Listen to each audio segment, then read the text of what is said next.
ദൈവനാമത്തിന് മഹത്വം. നമ്മുടെ ബൈബിൾ ക്ലാസ്സിൻ്റെ പത്താമത്തെ ക്ലാസ്സിലേക്ക് കടന്നു വന്നിരിക്കുകയാണ്. ഇന്ന് രാത്രികാലവും നമുക്കൊന്നിച്ചായിരിക്കാൻ ദൈവം സഹായിച്ചല്ലോ. കർത്താവിൻ്റെ വരവ് താമസിച്ചുകൊണ്ടും നമുക്ക് ഒരാഴ്ച കൂടെ ദൈവം ആയുസ് നീട്ടി തന്നതുകൊണ്ടും നമുക്കൊന്നിച്ച് ഒരേ പ്ലാറ്റ്ഫോമിലായിരിക്കാൻ ദൈവം സഹായിച്ച കൃപയ്ക്കായി സ്തുതിക്കുന്നു. കർത്താവിൻ്റെ ശ്രേഷ്ഠദാസൻ പാസ്റ്റർ യെശയ്യാവിനെ ഓർത്ത് ദൈവത്തെ സ്തുതിക്കുന്നു. അതുപോലെ തന്നെ വയനാട്ടിൽ നിന്ന് പാസ്റ്റർ മനോജ് നമ്മുടെ മധ്യമുണ്ട്. വേദിയിലായിരിക്കുന്ന എല്ലാ പ്രിയപ്പെട്ടവരെയും കർത്താവ് സഹായിക്കട്ടെ. ഇന്ന് പൽക്കാലം ബൈബിൾ വായനയെ സഹായിക്കുന്ന സിസ്റ്റർ റോസമ്മ ടോളമൻ ബോംബെയിൽ നിന്ന് നമ്മുടെ ഒപ്പം ഉണ്ട്. അതുപോലെ നമ്മുടെ ഡോക്ടർ ഏഞ്ചലിനെ ഓർത്ത് ദൈവത്തെ സ്തുതിക്കുന്നു. ആ മോളെ ദൈവം സഹായിക്കട്ടെ. നന്നായി സ്ഫുടമായി ദൈവവചനം വായിച്ച് സഹായിക്കുന്നതിൽ ദൈവം നിങ്ങളെ അനുഗ്രഹിക്കും. ഈ വചനം വായിച്ച് കേൾപ്പിക്കുന്നവർ ഭാഗ്യവാന്മാർ. ഈ വചനം വായിച്ചവർക്കും കേൾപ്പിച്ചവർക്കും പ്രമാണിക്കുന്നവർക്കും ദൈവം അനുഗ്രഹമാണ് അതേ അരുളി ചെയ്തിരിക്കുന്നത്. ആ അനുഗ്രഹം നമുക്ക് പ്രാപിപ്പാൻ ദൈവമായ കർത്താവ് സഹായിക്കട്ടെ. അതുപോലെ എനിക്ക് പരിചയമുള്ള പല പ്രിയപ്പെട്ടവരിനകത്തുണ്ട്. എല്ലാവരും ഓർത്ത് സ്തുതിക്കുന്നു. ചിലരൊക്കെ മറ്റു ചില ബൈബിൾ ക്ലാസ്സുകളിൽ കാണുവാൻ തക്കണം ഇടയാകുന്നുണ്ട്. നമുക്ക് ഇന്നത്തെ സമയം കളയാതെ നമുക്ക് ഇന്നത്തെ ചിന്താവിഷയത്തിലേക്ക് നമുക്ക് കയറാം. യോഹന്നാന്റെ സുവിശേഷം 1-ാം അധ്യായം 6-ാമത്തെ വാക്യമാണ് കഴിഞ്ഞ ആഴ്ച നമ്മൾ ചിന്തിച്ചത്. ഒരല്പം കാര്യം കൂടെ അതിനകത്ത് പറഞ്ഞിട്ട് 7-ാമത്തെ വാക്യം, ഇതാ ഞാൻ മേഘാരൂഢനായി വരുന്നു എന്നുള്ള വിഷയത്തിലേക്ക് കയറാം. 6-7 വാക്യങ്ങൾ വായിക്കാം. യോഹന്നാന്റെ സുവിശേഷം 1-ാം അധ്യായം 6-7.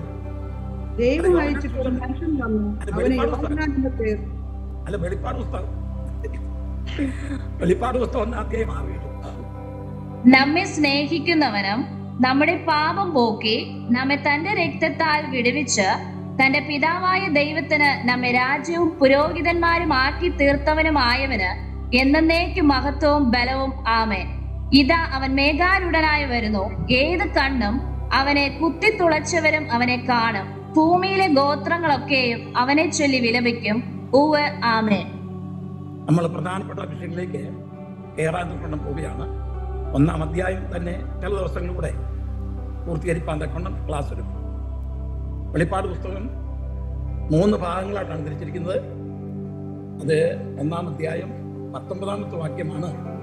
പരിശുദ്ധാത്മാവ് ഈ പുസ്തകത്തെ വിഭജിച്ചിരിക്കുന്നു.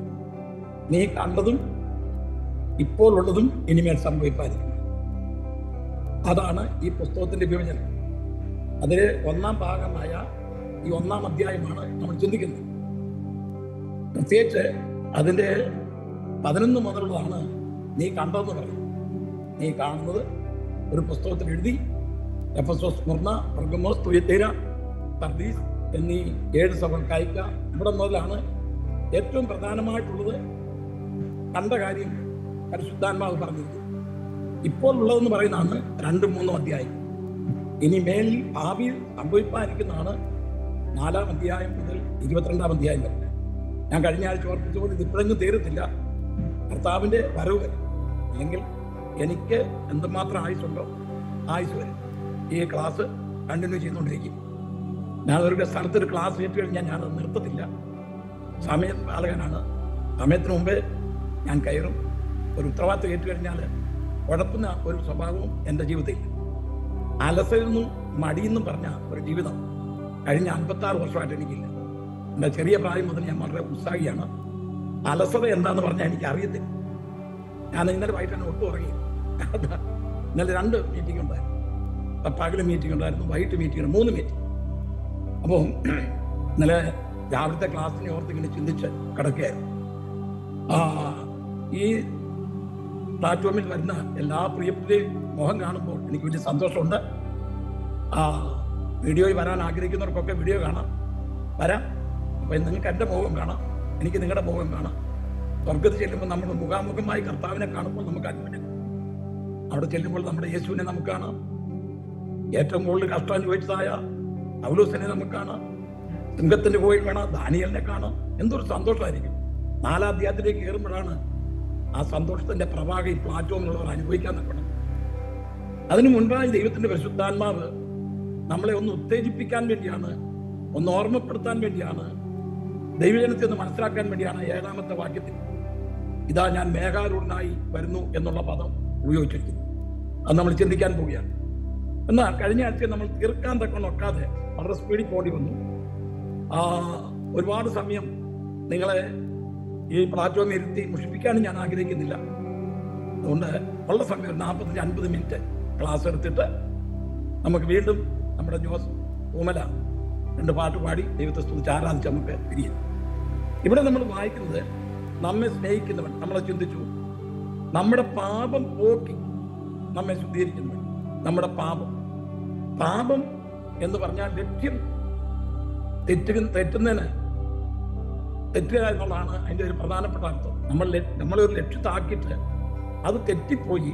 ആദാമിനും ഹവ്വായ്ക്കും അതല്ലേ പറ്റും. അവർ ലക്ഷ്യം തെറ്റിപ്പോയി. അങ്ങനെ അവർ പാപം ചെയ്തു. ലക്ഷ്യം തെറ്റുക. നമ്മുടെ ജീവിതത്തിൽ ദൈവം ആഗ്രഹിക്കുന്ന ഒരു ലക്ഷ്യം ആദാമിനെ ഹവ്വായെയും ഈ ലോകത്തിൽ വാഴാൻ തക്കണമാണ് ഏൽപ്പിച്ചത്. പക്ഷെ ഏകമനുഷ്യനാൽ പാപം ഈ ലോകത്തിലേക്ക് കടന്നു വരുവാൻ തക്കവടിയായി തീർന്നു. അതുകൊണ്ടാണ് നമ്മളെല്ലാവരും ഇതേ അവസ്ഥയിൽ ആയിപ്പോയത്. എന്നാൽ പാപത്തിന് വീണ്ടെടുക്കാൻ തക്കൊണ്ട് നമ്മുടെ കർത്താവ് ക്രൂശിന്മേൽ രക്തം ചൊരിഞ്ഞു. നമ്മുടെ തന്റെ രക്തത്താൽ നമ്മളെ വിടുവിച്ചു. നമ്മെ സ്നേഹിക്കുന്നതിനും നമ്മുടെ പാപം പോക്കി തന്റെ രക്തത്താൽ. തന്റെ രക്തം എന്നുള്ളത് ചില കാര്യങ്ങൾ ഓർപ്പിച്ചിട്ട് നമുക്ക് മുൻപോട്ട് പോകാം. രക്തത്തിന്റെ പ്രയോജനം എന്താണ്? 1 പത്രോസ് 1:18-19 വ്യർത്ഥവും പ്രതിപാരമ്പര്യവുമായുള്ള നിങ്ങളുടെ നടപ്പിൽ നിന്ന് നിങ്ങളെ വീണ്ടെടുത്തിരിക്കുന്നത് പൊന്ന്, വെള്ളി മുതലായ അഴിഞ്ഞു പോകുന്ന വസ്തുക്കളെ കൊണ്ടല്ല, ക്രിസ്തു എന്ന നിർദോഷവും നിഷ്കളങ്കവുമായ കുഞ്ഞാടിന്റെ വിലയേറിയ രക്തം കൊണ്ടത്രേ എന്ന് നിങ്ങൾ അറിയുന്നുവല്ലോ. മക്കളമേ, നമ്മളെ വീണ്ടെടുത്തത് ആ രക്തത്തിന്റെ വില നമ്മൾ മനസ്സിലാക്കി. വ്യർത്ഥവും പിതൃപാരമ്പര്യമായുള്ള നിങ്ങളുടെ നടപ്പിൽ നിന്ന് നിങ്ങളെ വീണ്ടെടുത്തിരിക്കുന്ന പൊന്ന്, വെള്ളി അഴിഞ്ഞു പോകുന്ന വസ്തുക്കളെ കൊണ്ടല്ല. ഇതൊക്കെ അഴിഞ്ഞു പോകുന്ന വസ്തുക്കളാണ്. പഴയ നിയമകാലത്ത് വെള്ളി കൊണ്ടുള്ള വീണ്ടെടുപ്പുണ്ടായിരുന്നു. അതായത് ജനത്തിന്റെ സംഖ്യ എടുക്കുമ്പോൾ അവരുടെ പാത തട്ടാതിരിക്കാൻ ആളൊന്ന് അരശേക്കൽ വെള്ളി വീതം കൊടുക്കണമായിരുന്നു. അരശേക്കൽ വെള്ളി കൊണ്ടുള്ള വീണ്ടെടുപ്പ് പഴയ നിയമകാലത്തുണ്ടായിരുന്നു. അത് പിന്നെയും ഏതെങ്കിലും സമയത്ത് ജനത്തിന്റെ എണ്ണം എടുക്കുമ്പോൾ പിന്നെയും അരശേക്കൽ വെള്ളി കൊടുക്കണമായിരുന്നു. എന്നാൽ നമ്മുടെ കർത്താവായ യേശു ക്രിസ്തു വീണ്ടെടുത്തത് പൊന്നുകൊണ്ടോ വെള്ളി കൊണ്ടോ അല്ല. വ്യർത്ഥവും പിതൃപാരമ്പര്യമായുള്ള നിങ്ങളുടെ നടപ്പിൽ നിന്ന് നിങ്ങളെ വീണ്ടെടുത്തിരിക്കുന്നത് പൊന്ന്, വെള്ളി എന്നിവ അഴിഞ്ഞു പോകുന്ന വസ്തുക്കളെ കൊണ്ടല്ല. പഴയ നിയമകാലത്തെ ഈ വീണ്ടെടുപ്പൊക്കെ അഴിഞ്ഞു പോകുന്നതായിരുന്നു.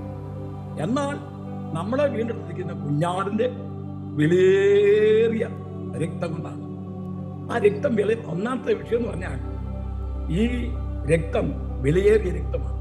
യേശുവിന്റെ രക്തം വിലയേറിയ രക്തമാണ്. ആ രക്തത്തിന്റെ വിലകളാണ് നമ്മളെല്ലാവരും വീണ്ടെടുക്കുക എന്ന് പറഞ്ഞാൽ വിലയ്ക്ക് വാങ്ങാൻ അതിന്റെ അർത്ഥം. നഷ്ടപ്പെട്ടു പോയ ഒന്നിനെ വിലയ്ക്ക് വാങ്ങാൻ. കഴിഞ്ഞ ആഴ്ച പറഞ്ഞോന്ന് ഞാൻ ഓർക്കുന്നില്ല. അതേ ഇംഗ്ലണ്ടിലെ ഒരു കുട്ടി ഒരു ബോട്ടുണ്ടാക്കി വളരെ മണിക്കൂറിൽ ചെലവഴിച്ച് കളറൊക്കെ പിടിപ്പിച്ച് നദിയിൽ ചെന്ന് കളിപ്പിച്ചുകൊണ്ടിരുന്നു. അതിങ്ങനെ അതിന്റെ ഓളമൊക്കെ അടിക്കുന്ന കണ്ടപ്പോൾ സന്തോഷിച്ചോണ്ടിരുന്നു. കുറെ കഴിഞ്ഞപ്പോൾ ആ നൂലങ്ങ് പൊട്ടി, അതങ്ങ് നഷ്ടപ്പെട്ടു. ഇത് കുഞ്ഞിന് വലിയ വിഷമായി. അത് കഴിഞ്ഞ് ഒരു ദിവസം വളരെ ദുഃഖത്തോടെ നിന്നപ്പോൾ അപ്പനുമായി കടയിൽ ചെന്നപ്പോൾ കളിക്കോപ്പുകൾ വിൽക്കുന്ന ഒരു കടയിൽ ചെന്നപ്പോൾ അതിന്റെ ഇടയ്ക്കിരിപ്പുണ്ട് ഈ കുഞ്ഞിന്റെ ബോട്ടവിടെ. ഈ ബോട്ട് കണ്ട ഉടനെ ഈ കുഞ്ഞിന് സന്തോഷമായി. നോക്കിയപ്പോൾ താൻ ഉണ്ടാക്കിയ ബോട്ടാന്ന് മനസ്സിലായി. ഓടിച്ചെന്ന് പറഞ്ഞു, കടക്കാരൻ്റെ പറഞ്ഞു എന്റെ ബോട്ടാന്ന്. കുഞ്ഞെ നീ പറഞ്ഞൊക്കെ സമ്മതിച്ചു. പക്ഷെ ഞാന് മുക്കോന്മാരിവിടെ വന്നപ്പോൾ ഞാന് 2 പവൻ കൊടുത്ത് ഇത് വിലയ്ക്ക് വാങ്ങിച്ചതാണ്. അത് തരാൻ ഞാൻ അങ്ങ് തന്നേക്കാന്നു. അപ്പൊ ഈ കുട്ടിക്ക് വാക്ക് കൊടുത്തു, ആർക്കും കൊടുക്കരുത്. കടക്കാരനെടുത്ത് മാറ്റി വെച്ചു. വീട്ടിൽ ചെന്നു. തന്നെ അതുപോലെ 2 നേരം കുടിക്കുന്ന പാല് 1 നേരമാക്കി. അങ്ങനെ പതുക്കെ ലാഭം വരുത്തി ഈ 2 പവൻ അവൻ സമ്പാദിച്ച് ഈ കടയിലേക്ക് ഓടിച്ചെന്നപ്പോൾ കടക്കാരന് പറഞ്ഞു, എന്റെ ബോട്ട് എനിക്ക് തിരിച്ചു തരണമെന്ന് പറഞ്ഞു. ഈ വില കടക്കാരൻ പറഞ്ഞ വില അങ്ങോട്ട് കൊടുത്തു. അതങ്ങോട്ട് കൈ കെട്ടിക്കഴിഞ്ഞ ഉടനെ കുഞ്ഞ് കൈ പിടിച്ചോണ്ട് പറഞ്ഞു, അല്ലയോ ബോട്ടെ, എനിക്ക് നിന്നെ 2 കടപ്പാടുണ്ട്. 1 ഞാൻ നിന്നെ ഉണ്ടാക്കി, 2 ഞാൻ വിലയ്ക്ക് പോയി. നമ്മുടെ കർത്താവിനും ഇങ്ങനെ 2 കടപ്പാടുകൾ നമ്മൾ. 1 അവന്റെ സാദൃശ്യപ്രകാരം, അവന്റെ സ്വരൂപപ്രകാരം നമ്മെ ഉണ്ടാക്കി. നമ്മൾ മനസ്സിലാക്കണം, അവന്റെ സാദൃശ്യപ്രകാരം, അവന്റെ സ്വരൂപപ്രകാരം. 2ാമത്തെ നമ്മോടുള്ള കടപ്പാടെന്ന് പറഞ്ഞാൽ നമ്മളെ വിലയ്ക്ക് വാങ്ങി. നഷ്ടപ്പെട്ടു പോയി നമ്മളെ വിലയ്ക്ക് വാങ്ങി. ആദാമിനെ കുറ്റം പറയാം. ആദാമിനെ ഈ ഭൂമിയുടെ എല്ലാം ചുമതല ഏൽപ്പിച്ചതാണ്. ഈ ഭൂതലത്തെ വാഴാൻ മൊത്തം ഒരു കാലത്ത് ലൂസിഫറിന്റെ അതിനെ കടന്ന ഈ ഭൂതലം മൊത്തം ആദാമിനെ ഏൽപ്പിച്ചതാണ്. പക്ഷെങ്കിൽ അവൻ വ്യവസ്ഥ തെറ്റിപ്പോയി, ലക്ഷ്യം തെറ്റിപ്പോയി. അതേ നിങ്ങൾ ഈ ഫലത്തിന്റെ വൃക്ഷത്തിന്റെ ഫലം പറിച്ചെന്നാൽ ദൈവത്തെ പോലെ ആകുമെന്ന് പറഞ്ഞത് അതിന് ഔവ്വ പ്രാധാന്യം കൊടുത്തു. പിശാച് കൊണ്ടുവന്ന തന്ത്രത്തിൽ സാത്താനുണ്ടല്ലോ സൂത്രത്തിൽ നിന്ന് വാങ്ങിച്ചത്, തന്ത്രമെടുത്ത് ഉപയോഗിച്ച് വാങ്ങിച്ചതാണ്. അവന്റെ അധീനത്തിലായിപ്പോയി. ആദാമും മനുഷ്യനും എല്ലാം അതേ സാത്താന്റെ അടിമത്തിലായി. ഈ ഭൂമി മൊത്തം ദ്രവത്വത്തിന്റെ ദാസ്യത്തിലായി. എന്നാൽ കർത്താവായ യേശു ക്രിസ്തു കാലുവർ ക്രൂശിൽ തന്റെ വിലയേറിയ രക്തം ചൊരിഞ്ഞ് നമ്മളെ വീണ്ടെടുത്തു. ഇനി ഭൂമിയുടെ വീണ്ടെടുപ്പ് നടക്കാനുണ്ട്. കർത്താവായ യേശു മരിച്ചിട്ട് ഉയർത്തെന്തപ്പം പറഞ്ഞു, സ്വർഗത്തിലും ഭൂമിയിലും സകല അധികാരവും എനിക്ക് നൽകപ്പെട്ടിരിക്കുന്നു.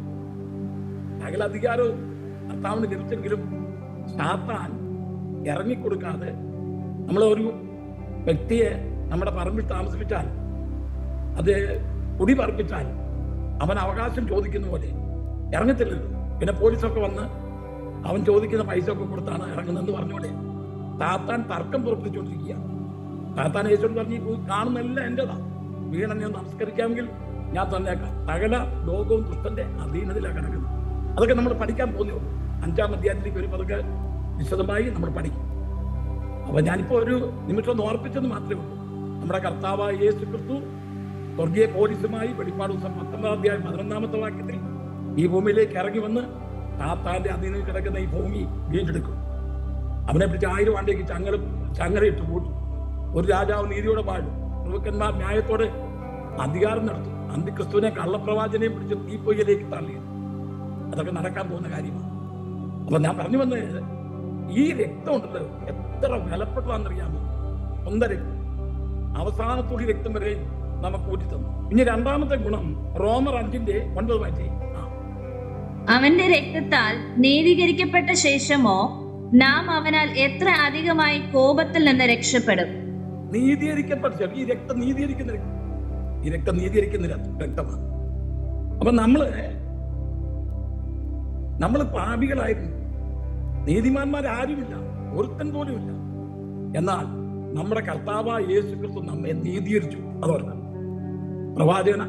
പുരോഹിതനാകുന്ന യോശുവ ദൈവത്തിന്റെ ആലയത്തിൽ കടന്നു ചെന്നപ്പോൾ സാത്താനും ചെന്നൊന്നും വായിക്കുന്നില്ലേ സെക്കര്യാവിന്റെ പുസ്തകത്തിൽ? അപ്പം സാത്താൻ നോക്കിയപ്പം എന്താ വരാൻ കാരണം? സെക്കര്യാവ് മുഷിഞ്ഞ വസ്ത്രം ധരിച്ചുകൊണ്ടാണ് വന്നിരിക്കുന്നത്. മഹാപുരോഹിതന്മാർ മുഷിഞ്ഞ വസ്ത്രം ധരിക്കുന്നത് നല്ല വൃത്തിയാണ്. നമ്മൾ യോഗത്തിനിരിക്കുമ്പോഴൊക്കെ ഉണ്ടല്ലോ നല്ല മുഷിഞ്ഞ വസ്ത്രമായിട്ട് വന്നിരിക്കരുത്, വെടിപ്പുള്ള വസ്ത്രത്തോടെ വന്നിരിക്കണം. കാരണം ദൈവസന്നിധിയിൽ ഇപ്പം മോദി ട്രിവാൻഡ്രത്ത് വരുമെന്ന് പറയുമ്പോഴത്തേക്ക് നിങ്ങൾക്ക് 2-3 പേർക്ക് അവിടെ മോദിയുടെ ഒരു സ്വാഗത പ്രസംഗം ചെയ്യാൻ ഒരവസരം കിട്ടുന്നിരിക്കട്ടെ. നിങ്ങൾ എങ്ങനെ ഏത് ഡ്രസ്സിലാണ് പോകുന്നത്? ഈ പന്ത് കളിക്കുന്ന ഡ്രസ്സ് ഇട്ടുകൊണ്ടാണ് പോകുന്നത്. നിങ്ങൾ ഏറ്റവും വലിയ ആർത്താസിച്ചെന്ന് നല്ല കാഞ്ചീപുരം സാരിയൊക്കെ വാങ്ങി ഇത് മതിയോ എന്നൊക്കെ ചോദിച്ച് ഭർത്താവിനോട് ചോദിച്ച് എത്ര സെലക്ട് ചെയ്ത് എത്ര ഒരുക്കത്തോടെ കടന്നു. അപ്പൊ ഈ മഹാരാജാവിന്റെ മുമ്പിൽ, ഇപ്പൊ നമ്മൾ ഇരിക്കുന്ന മഹാരാജാവിന്റെ മുമ്പിലാണ് ഈ പ്ലാറ്റ്ഫോമിൽ ഇട്ട് ഞാൻ എൻ്റെ ഒരു യോഗത്തിനോട് തന്നെ നിക്കറിട്ടുണ്ട് യോഗത്തിന് വന്നു. അവരുടെ വീട്ടിൽ തന്നെയാണ് തുടയും കാണിച്ചു. ഞാൻ പറഞ്ഞു, എൻ്റെ പൊന്നുമോനെ പോയി പാലിട്ടുണ്ട് സ്നേഹത്തിൽ ചെവി പിടിച്ചു. മോശമാണ്, കാരണം പെണ്ണുങ്ങളൊക്കെ ഇരിക്കുന്നിടത്ത് തുടയും കാണിച്ചുകൊണ്ട് നിക്കറിട്ടുണ്ടോ ഇരിക്കാം. ഒരു സോഫ്റ്റ്വെയർ എഞ്ചിനീയറാണ്. എൻ്റെ വാക്ക് കേട്ടു, ഈ പാലുള്ള മനുഷ്യൻ പറഞ്ഞു കേട്ടേ. അപ്പൊ ഞാൻ പറഞ്ഞു വന്നേ, ദൈവമക്കളെ, നമ്മൾ ദൈവസന്നിധി ഇരിക്കുന്നുണ്ടോ നല്ല വസ്ത്രത്തോടെ ഇരിക്കണം, ഒരുക്കത്തോടെ ഇരിക്കണം. എനിക്ക് അവനെ ഇവിടെ ഇരുന്നുകൊണ്ട് ഒരു ടീഷർട്ട് ഇട്ടുകൊണ്ട് എനിക്ക് ഒന്നാതെ ഈ ടീഷർട്ട് ഈ യോഗത്തിനോട്ട് വന്ന് ഈ പാട്ട് പാടുകയൊക്കെ ഇരിക്കുന്ന കാണുമ്പോൾ ഇച്ചിരി ബുദ്ധിമുട്ട് എനിക്കുണ്ട്. ദൈവം നല്ല ഡ്രസ്സിൽ നമ്മൾ ദൈവസന്നിധി ഇരിക്കണം, പാടുമ്പോൾ ആരാധിക്കുമ്പോൾ ദൈവത്തിന് സ്തോത്രം. അപ്പൊ ഈ പിന്നെ പഴയ കാലത്ത് മഹാപുരോഹിതൻ മുഷ്ടിവസ്ത്രം ധരിക്കരുത്. സാത്താൻ കണ്ടു, പെട്ടെന്ന് ഓടി വന്നു. ദൈവം നോക്കി, സാത്താനെ നീ എന്തിനാ വന്ന്? അപ്പം സാത്താൻ പറയാണ്, നീ നോക്ക്, പുറപ്പാട് പുസ്തകം 28-ാം അധ്യായത്തിൽ എഴുതി. അവന് വാക്ക് വേദോസ്തം നല്ലോണം അറിയാം, നമുക്ക് ആ പലതും അറിയാൻ വയ്യാത്ത. നാളെ ഒരാൾ വായിച്ചു ആനോക്കെന്നുള്ളതിന് ആ നോക്ക് ബാക്കി വായിക്കുക, ആ നോക്ക്. കാരണം പുള്ളിക്കാരത്തി ഹാനോക്കെന്നുള്ളത് 2 വായിച്ചു. പലർക്കും ഇത് എന്താണെന്ന് മനസ്സിലാകുന്നു. അപ്പം പുറപ്പാട് പുസ്തകം 28-ാം അധ്യായത്തിൽ മഹാപുരോഹിതൻ തലമുടി പിച്ചി പറിക്കുന്നത് കണ്ടിട്ടില്ലേ? മുഷിഞ്ഞോസം ധരിക്കുന്നത് കണ്ടിട്ടില്ലേ? നീ നോക്ക് നിന്റെ ദാസനും പാസം നോക്ക് മുഷിഞ്ഞോസം. ഒന്നേ യേശു ദൈവം എന്താ പറഞ്ഞറിയാമോ? സാത്താനേ നിന്നെ സ്പർശിക്കുന്നു, അവൻ തീയിൽ നിന്ന് വലിച്ചെത്ത കൊള്ളിയല്ലയോ. ദൈവം നീതീകരിച്ചു. ഒരു വ്യക്തിയെ തീയിൽ നിന്ന് വലിച്ചെടുക്കുമ്പോൾ പുകമണം ഉണ്ടാകും എന്ന് പറഞ്ഞ പോലെ സംഭവിച്ചതാണ്. ദൈവം അവനെ നീതീകരിച്ചു കേട്ടോ. ദൈവം നമ്മളെ നീതീകരിച്ചില്ലായിരുന്നെങ്കിൽ നമ്മുടെ അവസ്ഥ എന്തായിരുന്നു? ദൈവത്തിന് ഈ മാർട്ടിൻ ലൂതർ മാർട്ടിൻ ലൂതർ വലിയൊരു പ്രാസംഗികനായിരുന്നല്ലോ. നിങ്ങൾ കേട്ടിട്ടുണ്ടായിരിക്കും. വലിയൊരു പ്രാസംഗികനായിരുന്നു. അമേരിക്കയുടെ സ്വാതന്ത്ര്യത്തിന് വേണ്ടിയൊക്കെ വളരെ അധ്വാനിച്ച ഒരു വ്യക്തിയാണ്. ഒരു ദിവസം അദ്ദേഹം തൻ്റെ ഭവനത്തിൽ ഇരിക്കുമ്പോൾ ഇങ്ങനെ ഉദ്ദേശിച്ചുപോലെ കാര്യം നടക്കാതെ വന്നപ്പോൾ ദുഃഖിച്ചിരുന്ന സമയത്ത് ഭാര്യ എന്ത് ചെയ്യുന്നറിയാമോ? ഭാര്യ ഒരു കറുത്ത വസ്ത്രമൊക്കെ ധരിച്ചു. കറുത്ത വസ്ത്രം ധരിച്ചാൽ ദുഃഖത്തിൻ്റെയാണ്. വളരെ ദുഃഖത്തോടെ വന്നിങ്ങനെ നിന്നു. നിനക്കെന്ത് പറ്റി? നീ എന്താ ഇപ്പം ആർക്ക് ദുഃഖാചാരണം ഉണ്ടാകുമ്പോൾ ഈ കറുത്ത വസ്ത്രം ധരിക്കുന്നത്? നീ എന്താ ഇങ്ങനെ കറുത്ത കോട്ടിരിക്കുന്നത്? കറുത്ത വസ്ത്രം ധരിച്ചിരിക്കുന്ന എന്താ? അപ്പൊ ഭാര്യ പറഞ്ഞു, മാർട്ടിൻ ലൂതറിന്റെ ദൈവം മരിച്ചു പോയി, അതുകൊണ്ടാണ്. മാർട്ടിൻ ലൂതറിന്റെ ദൈവം മരിച്ചത് കൊണ്ട് ഞാനിപ്പോ ദുഃഖാചാരണമായിട്ട് ഈ കറുത്ത വസ്ത്രം ഇട്ടുകൊണ്ട് വന്നിരിക്കുന്നു. ഉടനെ മാർട്ടിൻ ലൂതർ പറഞ്ഞു, എന്റെ ദൈവം മരിച്ചിട്ടില്ല. എന്നിട്ട് ചോദിച്ചു, മനുഷ്യ പിന്നെ നിങ്ങൾ എത്ര ദുഃഖിച്ചിരിക്കുന്നത്? മാർട്ടിൻ ലൂതർ പറഞ്ഞു, എന്റെ ദൈവം ജീവിക്കുന്നു. ദൈവം സ്തോത്രം. നമ്മുടെ ദൈവം ജീവിക്കുന്നുണ്ട്. നമ്മളിങ്ങനെ ദുഃഖിച്ചുകൊണ്ടൊന്നും പ്ലാറ്റ്ഫോമിൽ ഇരുന്നിട്ട് അർത്ഥമൊന്നും. വേറൊരു വലിയ ദൈവദാസന്റെ ജീവിതത്തിൽ തന്റെ പാപം എല്ലാം ദൈവം ക്ഷമിച്ചെന്ന് താൻ മനസ്സിലാക്കിയതാണ്. എല്ലാ പാവം ക്ഷമിച്ചു. ഒരു ദിവസം താൻ പ്രാർത്ഥിച്ചുകൊണ്ടിരുന്നപ്പോൾ തന്റെ മുൻപിൽ ഒരു വലിയ ബ്ലാക്ക് ബോർഡ് വന്നിരിക്കും. ഞാൻ ആ ദൈവദാസന്റെ പേര് പറഞ്ഞു. വലിയൊരു ബോർഡ് വന്നിരിക്കും. ആ ബോർഡിന്റെ അകത്ത് തന്റെ പാപം മുഴുവൻ അതിൻ്റെ അകത്ത് രേഖപ്പെടുത്തിരിക്കുക. വിശ്വാസം കറുത്ത ബോർഡിന്റെ അകത്ത് പാപം മൊത്തം രേഖപ്പെടുത്തിരിക്കുക. നീ ചെയ്ത പാപം, വ്യഭിചാരം, മോഷണം, ഇതെല്ലാം രേഖപ്പെടുത്തിരിക്കുക.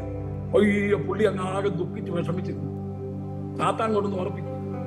അപ്പോഴേ അദ്ദേഹം ഇങ്ങനെ വിഷമിച്ചിരുന്നപ്പോ ആ ബോർഡിന്റെ മുകളിലോട്ട് ഒരു രക്തത്തുള്ളി വന്നു. രക്തത്തുള്ളി ഇത് മൊത്തം മായ്ച്ചു കളഞ്ഞു. ദൈവദാസനെ, നിന്റെ പാപം മൊത്തം പിശാചിങ്ങനെ ഇടയ്ക്ക് ഓർപ്പിച്ചോട്ടി, അത് മൊത്തം മായ്ച്ചു കളഞ്ഞതാ. എന്റെ രക്തം കൊണ്ട് ഞാൻ നീതീകരിച്ചതാ. ഈ രക്തം നീതീകരിക്കുന്ന രക്തമാണ്. ഈ രക്തം ഇന്നും നമ്മളെ നീതീകരിക്കുന്നു. നമ്മുടെ ഓരോ ദിവസം കുറവ് കണ്ടുപിടിക്കുകയാണെങ്കിൽ നമ്മൾ ഈ പ്ലാറ്റ്ഫോമിൽ വരും. എന്നാൽ ദൈവം നമ്മളെ നീതീകരിക്കുന്നുണ്ടല്ലേ നമ്മൾ ഈ പ്ലാറ്റ്ഫോമിലായിരിക്കുന്നത്. എളുപ്പത്തിൽ വായിക്കാം. എഫേസ്യർ 1:1 അതെ. അവനിൽ നമുക്ക് അവന്റെ രക്തത്തിന്റെ അതിക്രമങ്ങളുടെ മോചനം എന്ന വീണ്ടെടുപ്പുണ്ട്. അവനിൽ നമുക്ക് ദൈവത്തിന്റെ അവനിൽ നമുക്ക് അവന്റെ രക്തത്താൽ അതിക്രമങ്ങളുടെ മോചനം എന്ന വീണ്ടെടുപ്പുണ്ട്. അവനിൽ നമുക്ക് അവന്റെ രക്തത്താൽ അതിക്രമങ്ങളുടെ മോചനം എന്ന വീണ്ടെടുപ്പുണ്ട് കേട്ടോ. വീണ്ടെടുപ്പ് നൽകിയ രക്തം. ഇനി കൊലോസ്യർ 1:8 എളുപ്പവാക്യമായിട്ട് വിടാം. അവൻ ക്രൂശിൽ ചൊരിഞ്ഞ രക്തം കൊണ്ട് അവൻ മുഖാന്തരം സമാധാനമുണ്ടാക്കി ഭൂമിയിലുള്ളതോ സ്വർഗത്തിലുള്ളതോ സകലത്തെയും അവനെ കൊണ്ട് തന്നോട് നിരപ്പിപ്പാനും പിതാവിന് പ്രസാദം തോന്നി. സമാധാനം ഉണ്ടാക്കി ഈ രക്തം കൊണ്ടാണ് നമ്മുടെ വീട്ടിൽ സമാധാനം ലഭിച്ചത്. സമാധാനം ഉണ്ടാക്കുന്ന രക്തം. ഈ രക്തത്തിന്റെ വെള്ളമായിരിക്കും നമുക്ക്. അവൻ ഇരുപക്ഷത്തെയും ഒന്നാക്കി കേട്ടോ. പ്രതികൂലമായിരുന്ന അതേ കയ്യെടുത്തെല്ലാം മായ്ച്ചു കളഞ്ഞ് അവൻ സമാധാനം ക്രൂശിന്മേലുണ്ടാക്കി. നമ്മുടെ കർത്താവ് സമാധാനം വരുത്തുവാനാണ് ഈ ലോകത്തിലേക്ക് വന്നത്. സമാധാനം ഉണ്ടാക്കാൻ ലോകത്തിലേക്ക് വന്നു. എന്റെ സമാധാനം ഞാൻ നിങ്ങൾക്ക് തരുന്നു. ആ സമാധാനത്തിന്റെ പൂർത്തീകരണം കാലുകളിൽ കുറിച്ച് നടക്കുവാൻ കൊണ്ടിട്ടായിരിക്കും. ഇനി എബ്രായർ 10:19 അതുകൊണ്ട് സഹോദരന്മാരെ, യേശു തന്റെ ദേഹം എന്ന തിരശ്ശീലയിൽ കൂടി നമുക്ക് പ്രതിഷ്ഠിച്ച ജീവനുള്ള പുതുവഴിയായി തന്റെ രക്തത്താൽ വിശുദ്ധ മന്ദിരത്തിലേക്കുള്ള പ്രവേശനത്തിന് ധൈര്യവും ദേവാലയത്തിന്മേൽ ഒരു മഹാപുരോഹിതനും നമുക്കുള്ളത് കൊണ്ട്. ധൈര്യം നൽകുന്ന രക്തം കേട്ടോ. ഒരു പുതുവഴി നമുക്ക് ഉണ്ടാക്കി തന്നു. എങ്ങനെ? തന്റെ രക്തം കൊണ്ട് വിശുദ്ധ ദേവാലയത്തിലേക്ക് പ്രവേശിപ്പാൻ, കൃപാസനത്തോട് അടുത്തില്ലുവാൻ നമുക്കിപ്പം ധൈര്യം തന്നു. പഴയ കാലത്തെങ്കിലും നമുക്ക് ആ ധൈര്യമില്ലായിരുന്നു. മഹാപുരോഹിതന് പോലും ധൈര്യമില്ലായിരുന്നല്ലോ. അഗരോനും അന്നാസനും കയ്യപ്പാറിനും ഒന്നും ധൈര്യമില്ലായിരുന്നു. പീനകാസിന് ധൈര്യമില്ലായിരുന്നു. എലിയാസാറിന് ധൈര്യമില്ലായിരുന്നു. ഇവരൊക്കെ മഹാപുരോഹിതന്മാരായിരുന്നു. അവരെന്ത് ചെയ്യുമ്പോൾ പേടിച്ചിട്ട് ആദ്യം തന്നെ അവർക്ക് വേണ്ടി ഒരു കാളക്കുട്ടിയെ യാഗം അർപ്പിച്ചു. കാരണം അർപ്പിച്ചിട്ടാണ് അതിപരിസരത്തിലേക്ക് പ്രവേശിക്കുന്നത്. ആദ്യമേ അവർ തന്നെ ആ രക്തം കൊണ്ടാണ് അവർ അതിപരിസരത്തിലേക്ക് പ്രവേശിച്ച് ആണ്ടിൽ ഒരിക്കൽ ഒരു ദിവസം 2 പ്രാവശ്യം മഹാപുരോഹിതൻ അതിപരിസരത്തേക്ക് പ്രവേശിക്കുമായിരുന്നു. ലേവ്യ പുസ്തകം 16-ാം അധ്യായം വായിക്കണം. ഒന്ന് അവന് വേണ്ടി ചൊരിയുന്ന രക്തമായി. അവിടെ ചെന്നിട്ട് ഇവൻ നേരത്തെങ്കിലും എന്തെങ്കിലും പാപം ചെയ്തിട്ടുണ്ടെങ്കിൽ അവന്റെ മരിച്ചു വീഴും. അതുകൊണ്ട് തുടലൊക്കെ അര കെട്ടിക്കൊണ്ട് അതിന്റെ കയറിന്റെ അറ്റം പ്രാകാരം വരെ നീണ്ടിടക്കുകയാണ്. ഇവൻ അവിടെ ചെന്ന് മരിച്ചു വീണെങ്കിൽ വേറൊരാൾക്ക് അതിന്റെ അകത്ത് കയറാൻ നോക്കത്തില്ല. ഈ കയറെ പിടിച്ച് മരിച്ച് ഡെഡ് ബോഡി ഇറക്കണം. അങ്ങനെ ആരും മരിച്ചിട്ടില്ല. അപ്പൊ ഇവർ തന്നെ ഭയത്തോടും വിറയിലൂടെ കയറുന്നു. എന്നാൽ പുതിയ നിയമത്തിൽ വന്നിരിക്കുന്ന നമ്മൾ, കുഞ്ഞാട്ടിന്റെ ചോരത്തലിയാർ 8 പ്രാപിച്ചിരിക്കുന്ന നമ്മൾ, ധൈര്യത്തോടെ കൃപാസനത്തോടെ ചെല്ലുവാൻ നമുക്ക് അവകാശം നൽകും. എന്തുകൊണ്ടാണ്? ഇപ്പൊ നമുക്ക് ധൈര്യമുണ്ട്. 99 വയസ്സുള്ള ഒരു അമ്മച്ചി പഴയ നിയമത്തിലെ മഹാപുരോഹിതനാകുന്ന അഹരോനെക്കാട്ടിലും ഏറ്റവും ബലപ്പെട്ടതാണ് പുതിയ നിയമത്തിലെ 99 വയസ്സുള്ള യേശുവിന്റെ വീണ്ടെടുക്കുന്ന അമ്മച്ചി. അതിന് തെളിവെന്നറിയോ? പഴയ നിയമകാലത്ത് മഹാപുരോഹിതൻ ആണ്ട് 1 പ്രാവശ്യം കയറും. ഈ അമ്മച്ചിക്ക് എപ്പോഴും കൃപാസനം നടത്തിയല്ല, എപ്പോഴും. നിങ്ങൾ നേരത്തെ വെക്കി മഹാപുരോഹിതന് 1 പ്രാവശ്യം, ആണ്ട് 2 പ്രാവശ്യം കയറും. ഒന്ന് തനിക്ക് വേണ്ടിയും തന്റെ ജനത്തിനുണ്ട് 1 ദിവസം. എന്നാൽ നമുക്കോ എന്നും നമ്മളിപ്പോ പല രാജ്യങ്ങളിൽ ഇരിക്കുക, പല രാജ്യങ്ങളിൽ ഇരിക്കുന്ന പ്രിയപ്പെട്ടവർ, നമുക്ക് എപ്പോഴും കൃപാസനം നടത്തിയല്ല. രണ്ടാമത് അമ്മച്ചിക്കുള്ള പ്രത്യേകത അറിയാമോ? പഴയ നിയമകാലത്തെ മഹാപുരോഹിതൻ ചത്ത ആടിന്റെ രക്തം കൊണ്ട് അകർന്നു പോകുന്നു. എന്നാൽ നമ്മളോ എന്നും ജീവിക്കുന്ന കുഞ്ഞാടിന്റെ വിലയേറിയ രക്തം കൊണ്ട് അകർന്നു പോകുന്നു. പഴയ നിയമകാലത്തിലെ മഹാപുരോഹിതൻ ഭയത്തോടും വിറയിലോടുമാണ് കടന്നു പോകുന്നത്. നമ്മളോ ധൈര്യത്തോടാണ് കടന്നു പോകുന്നത്. ധൈര്യത്തോടെ കൃപാസനത്തോടെ തിരിക. എബ്രായർ 4:16 വായിക്കുന്നു. ഇവിടെ നമ്മൾ വായിക്കുന്നത് കർത്താവായ യേശു ക്രിസ്തു നമുക്കൊരു പുതുവഴി വെട്ടി തുറന്നു. ഏത് മൂലമാണ്? ജീവനുള്ള രക്തം മൂലം കുഴിവഴി തുറന്നു. 1 യോഹന്നാൻ 1:7. അവൻ വെളിച്ചത്തിൽ ഇരിക്കുന്നത് പോലെ നാം വെളിച്ചത്തിൽ നടക്കുന്നുവെങ്കിൽ നമുക്ക് തമ്മിൽ കൂട്ടായ്മയുണ്ട്. അവന് പുത്രനായ യേശുവിന്റെ രക്തം സകല പാപവും പോക്കി നമ്മെ ശുദ്ധീകരിക്കുന്നു. ശുദ്ധീകരിക്കുന്ന രക്തമാണിത്. നമ്മളെ ശുദ്ധീകരിക്കും, എന്നും ശുദ്ധീകരിക്കും. കുഞ്ഞാടിന്റെ രക്തത്താൽ തങ്ങളുടെ അങ്കി അലക്കി വെളുപ്പിച്ചവർ വാക്യമാണ്. എന്നും നമ്മൾ ഈ രക്തം കൊണ്ട് ശുദ്ധീകരണം പ്രാപിക്കണം കേട്ടോ. ശുദ്ധീകരണം പ്രാപിക്കണം. ഇയ്യോബ് തന്റെ മക്കളെ എല്ലാം വിളിച്ച് കുടുംബ പ്രാർത്ഥന നടത്തുമായിരുന്നു, യാഗം കഴിക്കുമായിരുന്നു. അതുകൊണ്ടാണ് ആ കുടുംബത്തിന്റെ വിജയം. കുടുംബ പ്രാർത്ഥന ഒന്നും ഇല്ലാത്ത വീട് ഇപ്പുണ്ട്. സന്ധ്യയാകുമ്പം സീരിയൽ അങ്ങോട്ട് ഓൺ ചെയ്തിട്ട് സിനിമയും കണ്ട് ശംഖുപുഷ്പം കണ്ണെഴുതുമ്പോൾ തകുന്നുകളെ നിന്നെ ഓർമ്മ, ഇതൊക്കെയാണ് കണ്ടോണ്ടിരിക്കുന്നത്.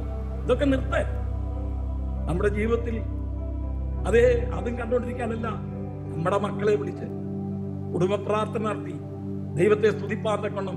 ദൈവമായ കർത്താവിടിയാക്കട്ടെ. കുടുംബ പ്രാർത്ഥന ഉണ്ടല്ലോ, നമ്മുടെ കുഞ്ഞുങ്ങളെല്ലാം പിടിച്ചു നിർത്താൻ തക്കണം. അതേ പറ്റിയ മാർഗം എന്ന് പറയുന്നത് നമ്മുടെ കുഞ്ഞുങ്ങളെല്ലാം ഇപ്പൊ കണ്ടില്ല, അപ്പനും മകളും ഒന്നിച്ചിരിക്കുന്നതാണ്. യശയാപാസ്റ്ററും മകളും ഒരു ബെഞ്ച ഇരുന്ന് ദൈവത്തെ സ്തുതിക്കുന്ന കാണാൻ മേലെ. ആ മോനാണെങ്കിൽ നല്ലൊരു പാട്ടുകാരനാണ്, യശയാപാസ്റ്റർ മോനെ. അദ്ദേഹമാണ് ഈ വെബ്സൈറ്റിന്റെ കാര്യങ്ങളൊക്കെ ചെയ്യുന്നത്. അപ്പനും മക്കളോട് ഒന്നിച്ചിരുന്ന് പ്രവർത്തിക്കുന്ന പ്രവർത്തനം. ഞാൻ പറഞ്ഞു വന്ന താല്പര്യം കുടുംബ പ്രാർത്ഥന. ഞാനാണെങ്കിൽ എൻ്റെ കുഞ്ഞുങ്ങളുണ്ടായി കഴിയുമ്പോൾ വെളുപ്പിന് 5:30 എഴുന്നേറ്റ് കുടുംബ പ്രാർത്ഥന നടത്തുവാൻ. എൻ്റെ മൂത്തമോനാ ഹാർമോണിയം വായിക്കുന്നത്, ഇളയമോനാണ് ഒരു 2 ട്രിപ്പിലുള്ള സാധനം അടിച്ച് നിർബന്ധം. ഡൽഹിയിലൊക്കെ കൊടും തണുപ്പുള്ള സമയത്ത് വെളുപ്പിന് 5:30 എഴുന്നേറ്റ് പ്രാർത്ഥിക്കാൻ. അതുകൊണ്ട് എന്താ, കുഞ്ഞുങ്ങളെ എൻ്റെ ലൈനെ പിടിച്ച് നിർത്താൻ വേണ്ടിയായി ദൈവത്തിൻ്റെ ഇടവ്.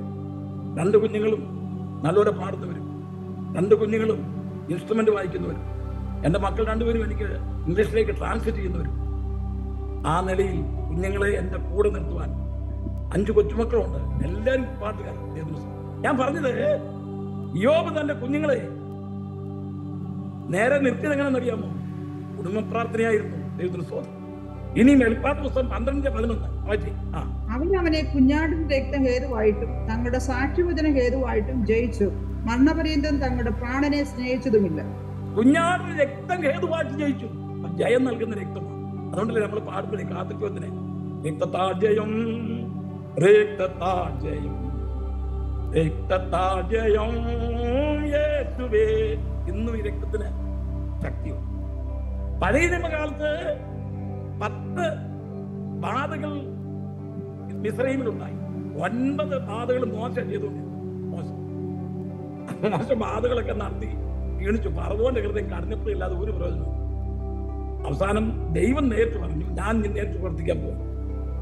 നിങ്ങളുടെ ഓരോ കുടുംബത്തിനും ഓരോ ആട്ടുംകുട്ടിയെ വീതം വേർതിരിക്കുക. 10-ാം തീയതി 14-ാം തീയതി സന്ധ്യാസമയം വരെ അതിനെ സൂക്ഷിക്കുക. 14-ാം സന്ധ്യാസമയത്തെ അതിനെ അറുക്കുക. അതിന്റെ രക്തം കട്ടളപ്പടി മേലും കുറുമ്പടി മേലും തിരച്ചുക. അർദ്ധരാത്രി ഗോഷൻ ദേശത്തോട് സംഹാരദൂതൻ കടന്നു വരും ഊരിപ്പിച്ച പാടുമായി. സംഹാരദൂതൻ ഒറ്റ കാര്യം അറിഞ്ഞാൽ മതി, ഈ കുടുംബം വലിയ കുടുംബമാണെന്നൊന്നും അറിയേണ്ട ആവശ്യമില്ല. നമ്മളെ ഈ കുടുംബമൊക്കെ നോക്കുന്നേ ഏത് കുടുംബം? എല്ലാ ആദാമ്യ കുടുംബത്തിൽ നിന്ന് വന്നവരാണ്. അയ്യോ, നമ്മള് ഒരു വിവാഹം നടക്കാൻ നേരത്തൊക്കെ ഉണ്ടല്ലോ, കുടുംബത്തിന്റെ പശ്ചാത്തലം നോക്കി ഇവന്റെ കുടുംബത്തിന്റെ പശ്ചാത്തലം നോക്കിയ ചോനോ ഹിന്ദുവോ അങ്ങനെയൊക്കെയുള്ള ആൾക്കാരായിരിക്കും, മറ്റേതെങ്കിലും വർഗക്കാരായിരിക്കും. എല്ലാം കൺവെർട്ട് ചെയ്യുന്ന, ഒരേ കുടുംബത്തിനെല്ലാം കൺവെർട്ട് ചെയ്യുന്ന നമ്മളെല്ലാവരെയും ഒറ്റ കുടുംബത്തിന്റെ അംഗങ്ങളാക്കി തീർത്ത ദൈവത്തിന്റെ വലിയ കൃപയ്ക്കായി നമുക്ക് ദൈവത്തെ സ്തുതിക്കാം. സ്വർഗത്തിൽ ചെല്ലുമ്പോണ്ടല്ലോ അവിടുത്തെ അനുഗ്രഹം എത്ര വലുതാണ്. അവർ അവനെ കുഞ്ഞാടിന്റെ രക്തം ഹേതുവായി ജയിച്ചു. അവർ അവനെ കുഞ്ഞാടിന്റെ രക്തം ഹേതുവായി ജയിച്ചു. നമുക്ക് ജയം തരുന്ന രക്തമാണ് ഈ രക്തം. ഇനി ഒരു വാക്യോട് വായിച്ച ആ ഭാഗം വിടാം. അപ്പോസ്തലപ്രവൃത്തി 20:28. അപ്പോസ്തലപ്രവൃത്തി 20:28. നിങ്ങളെ തന്നെയും താൻ സ്വന്തം രക്തത്താൽ സമ്പാദിച്ചിരിക്കുന്ന ദൈവത്തിന്റെ സഭയെ മേയ്പാൻ പരിശുദ്ധാത്മാവ് നിങ്ങളെ അധ്യക്ഷരാക്കി വെച്ച് ആട്ടിൻകൂട്ടം മുഴുവനും സൂക്ഷിച്ചുകൊള്ളുവൻ. നോക്കണമേ, യേശുവിന്റെ രക്തത്താൽ സമ്പാദിച്ച സഭയാണിത്. അപ്പം അപ്പോസ്തലനായ പൗലോസ് ആ മിലേത്തൂസിലെ വെച്ച് എഫെസോസിലെ മൂപ്പന്മാരെ വരുത്തി സംഭാഷിക്കുന്ന തന്റെ മിഷണറി യാത്രയിലെ ഒരു പ്രസംഗമാണിത്. നിങ്ങളെ തന്നെയും നിങ്ങളുടെ ചുമതലയിൽ ഏൽപ്പിച്ചിരിക്കുന്ന യേശുവിന്റെ രക്തത്താൽ, ദൈവത്തിന്റെ രക്തത്താൽ സമ്പാദിച്ചിരിക്കുന്ന, യേശു ദൈവമാണെന്നുള്ളതിന്റെ തെളിവാണ്. രക്തത്താൽ സമ്പാദിച്ചിരിക്കുന്ന ആട്ടിൻകൂട്ടത്തെ മുഴുവൻ സൂക്ഷിക്കാൻ തക്കുള്ള ഉത്തരവാദിത്വം. അപ്പൊ ഈ സഭയെ സമ്പാദിച്ചത് യേശുവിന്റെ രക്തത്താൽ. സഭയെ കുറിച്ചുള്ള വിവരണങ്ങൾ ഞാനിപ്പോൾ മുൻപോട്ട് കൊണ്ടുവന്നില്ല. സഭയെന്ന് പറഞ്ഞാൽ വിളിച്ചു വേർതിരിക്കപ്പെട്ട ഒരു കൂട്ടമാണ്. നമ്മെ എല്ലാവരും വീണ്ടെടുത്തത് ഒരേ രക്തമാണ്. വിവിധ രക്തത്താലല്ല, ഒറ്റ രക്തം. നമ്മളെല്ലാവരും യേശുവിന്റെ രക്തത്താൽ വീണ്ടെടുക്കപ്പെട്ടതാ. നമ്മളെല്ലാം ഒരു കുടുംബത്തിന്റെ അംഗങ്ങളാണ്. നമ്മളെ എല്ലാവരെയും അന്ധകാലത്തെ അത്ഭുതപ്രകാശത്തിലേക്ക് വിളിച്ച രാജകീയ പുരോഹിത വർഗമാണ്. നമ്മളെല്ലാവരും രാജാക്കന്മാരും പുരോഹിതന്മാരുമാണ്. ഇനി അടുത്ത വാക്യം നമ്മൾ വായിക്കുന്നത്, നമ്മെ തന്റെ രക്തത്താൽ വിടുവിച്ച തന്റെ പിതാവായ ദൈവത്തിന് നമ്മെ രാജ്യവും പുരോഹിതന്മാരുമായി തീർത്തവന് എന്നേക്കുമാണ്. നമ്മുടെ പിതാവായ ദൈവത്തിന് നമ്മളെ രാജാക്കന്മാരും പുരോഹിതന്മാരുമാക്കി. നമ്മളെല്ലാവരും രാജാവാണ്, പുരോഹിതന്മാരാണ്. നമുക്ക് 2 സ്ഥാനങ്ങളുണ്ടെന്ന് ഓർക്കണം. ഇവിടെ ഇരിക്കുന്നവർക്കെല്ലാം രാജനാഥന്മാർക്കും നമ്മുടെ ഡോക്ടർ ഏഞ്ചലിനും റോസമേശ്വർക്കും ഇവിടെ ഇരിക്കുന്ന റോയ് തോമസിനും മനോജ് പാസ്റ്റർക്കും എല്ലാം 2 പൊസിഷനുണ്ട്. രാജാവാണ്, പ്രവാചകനാണ്. ഇപ്പൊ ആരോടും പറഞ്ഞു നടക്കണ്ട കേട്ടോ. നമ്മുടെ കവളയ്ക്കൽ ഇറങ്ങി, ത്രിവാർത്തം കവളയ്ക്ക് ഇറങ്ങിയിട്ട് നിനക്ക് എന്നെ അറിയാവോടി, ഞാൻ രാജാവാ, അറിയാവോ? നമ്മുടെ പവർ കാണാൻ പോകുന്നേ ഉള്ളൂ. ഇപ്പൊ ലോകത്തിന് അറിയത്തില്ല നമ്മളോട് അവർ കളിക്കുന്നത്. നമ്മൾ ഈ ലോകത്തെ ഭരിക്കാൻ വരുന്ന ഒരു സന്ദർഭമുണ്ട്. അന്ന് നമ്മൾ രാജാക്കന്മാരായി, പുരോഹിതന്മാരായി. ഒരു രാജാവ് നീതിയോടെ വാഴും, പ്രഭുക്കന്മാർ ന്യായത്തോടെ അധികാരം നടത്തും. നിങ്ങളോ അന്ധകാരത്തിന് അത്ഭുത പ്രകാശത്തിലേക്ക് വിളിച്ചവന്റെ സൽഗുണങ്ങളെ ഘോഷിപ്പാൻ തക്കൊണ്ട് തെരഞ്ഞെടുക്കപ്പെട്ട ജാതിയും രാജകീയ അത് സ്വർഗത്തിൽ ചെല്ലുമ്പോൾ അവൻ നമ്മെ കുഞ്ഞാടെ നീ അറുക്കപ്പെട്ടു, നിന്റെ രക്തത്താൽ ഞങ്ങളെ വിലയ്ക്ക് വാങ്ങി, ഞങ്ങളെ രാജാക്കന്മാരും പുരോഹിതന്മാരും ആക്കി വെച്ചു. അവന് എന്നേക്കും മഹത്വവും ബലവും ആമേൻ. അടുത്ത മഹത്വത്തെ കുറിച്ച് 2 വാക്ക് പറയാൻ തക്കൊണ്ട് ആഗ്രഹിക്കുന്നു. മഹത്വം നമ്മൾ ഓരോ വാക്കുകൾ എടുത്ത് സംസാരിച്ചിട്ടാണ് പഠിച്ചാണ് മുന്നോട്ട് പോകുന്നത്. മഹത്വം കേട്ടോ. ദൈവത്തിന് എന്തോ കൊടുക്കണം? മഹത്വം കൊടുക്കണം. 2 ബലം. മഹത്വവും ബലവും എല്ലാവരാണ്. മഹത്വത്തിന് യോഗ്യനായ കർത്താവ്. നമുക്ക് യെശയ്യാ പ്രവചനം 42:8 വായിച്ചേ. യെശയ്യാ 42:8. ഞാൻ യഹോവ അത് തന്നെ എന്റെ നാമം. ഞാൻ എന്റെ മഹത്വം വിട്ടുകിട്ടുന്നു, എന്റെ സ്തുതി വിഗ്രഹങ്ങൾക്ക് വിട്ടുകൊടുക്കുകയില്ല.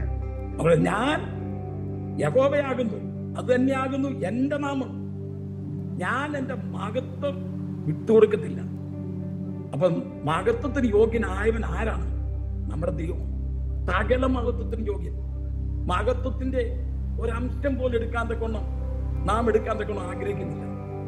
പലപ്പോഴും നമ്മുടെ പല പ്രിയപ്പെട്ടവരും, ഞാൻ ഈ പ്ലാറ്റ്ഫോമില് പലരും നടത്തുന്ന മീറ്റിങ്ങുകൾ കണ്ടിരുന്നു. അവര് അതൊക്കെ പറയാൻ പോലെ ലജ്ജ. അവർ തന്നെത്താൻ അങ്ങ് മഹത്വം എടുക്കുക. നമ്മുടെ കർത്താവായ യേശുക്രിസ്തു യായിറോസിന്റെ മകളെ ഉയർപ്പിച്ചു. യേശുക്രിസ്തു എന്താ പറഞ്ഞറിയാമോ? അവർക്ക് വിശന്ന് അപ്പുവെല്ലാം കൊടുക്കാൻ വരാം. യേശു ഇത് ചെയ്തെന്ന് പോലും പറയുന്നില്ല. യേശു ഇത് ചെയ്തെന്ന് പോലും കാണിക്കാതെ യേശു അവളെ നോക്കിയപ്പോ അവർക്ക് വിശക്കുന്നെന്ന് അത് കൊടുക്കേ, അവർക്ക് ആഹാരം കൊടുക്കേ. ഒരു വലിയ ശുശ്രൂഷ കഴിഞ്ഞതാ, ദേശം മുഴുവൻ കിടന്ന് കരഞ്ഞതാ. യേശു ഉയർപ്പിച്ചു കഴിഞ്ഞാൽ പറയാണ് അവർക്ക് വിശക്കുന്ന വല്ലതും കൊടുക്കേ. യേശു ഇത് ചെയ്തെന്നുള്ളൊരു ഭാവം പോലും അവിടെ കാണിച്ചിട്ടുണ്ട്. സകല മഹത്വത്തിന് യോഗ്യൻ. നമ്മളത് കാര്യം ചെയ്തു കഴിഞ്ഞാൽ അത് വിളിച്ചു പറയുന്നതല്ല, ശരിയായ കാര്യം. മഹത്വം മൊത്തം ദൈവത്തിന് ഇരിക്കട്ടെ. യോശുവയുടെ പുസ്തകം 7-ാം അധ്യായം 19-ാമത്തെ വാക്യം വായിച്ചു.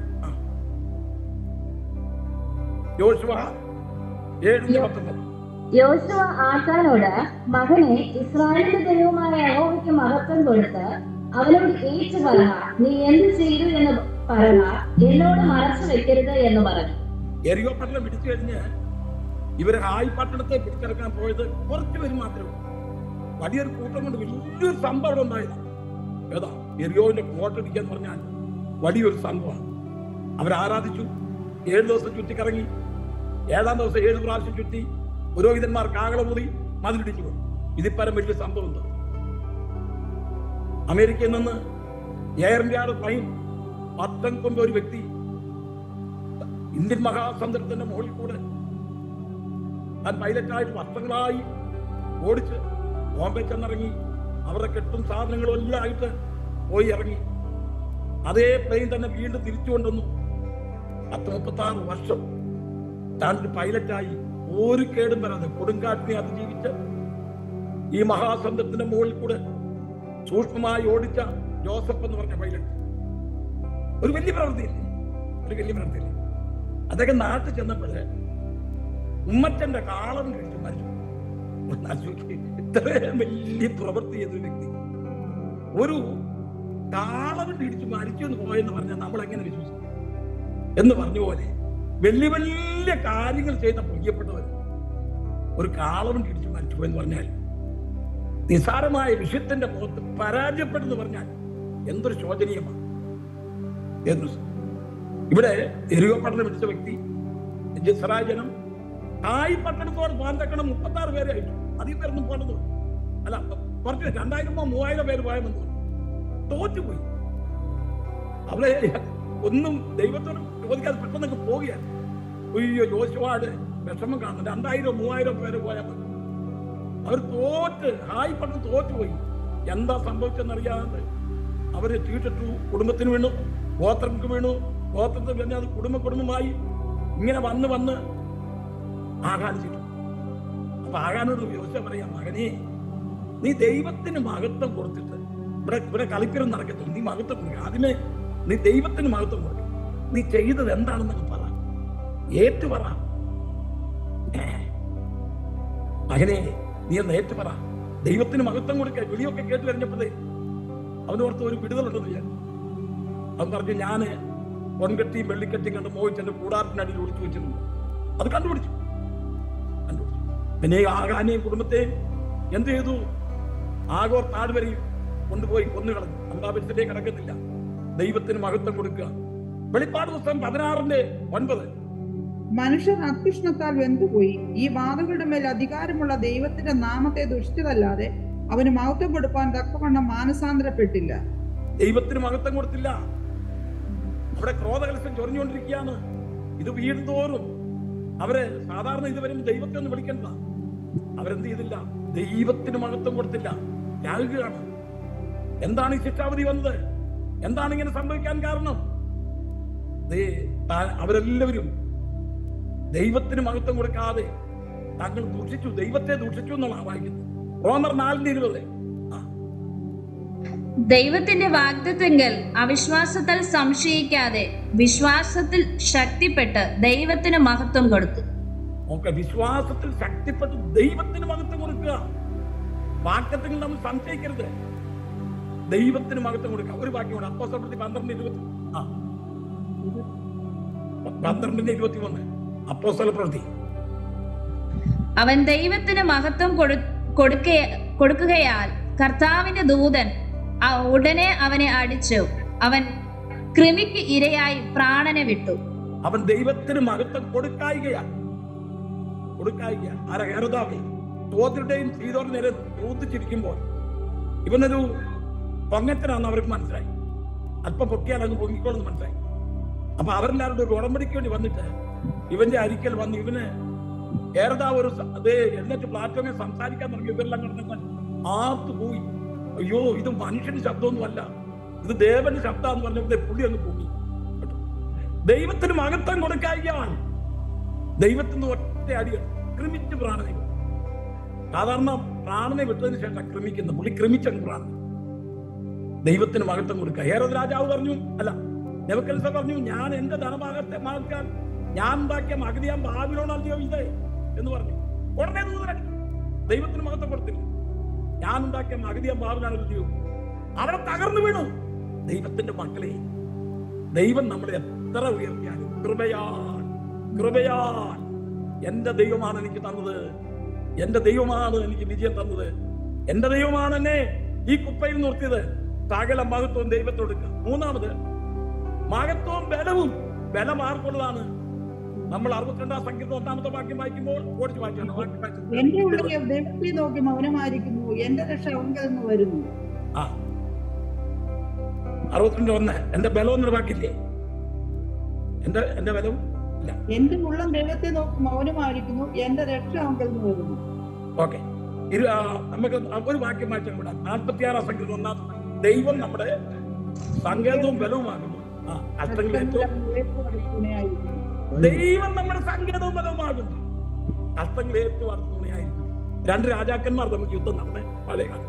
2 രാജാക്കന്മാർ, അതിൽ ഒരു രാജാവ് തോറ്റുപോയി. ഈ രാജാവ് ഒരു ദൈവഭക്തനായിരുന്നു.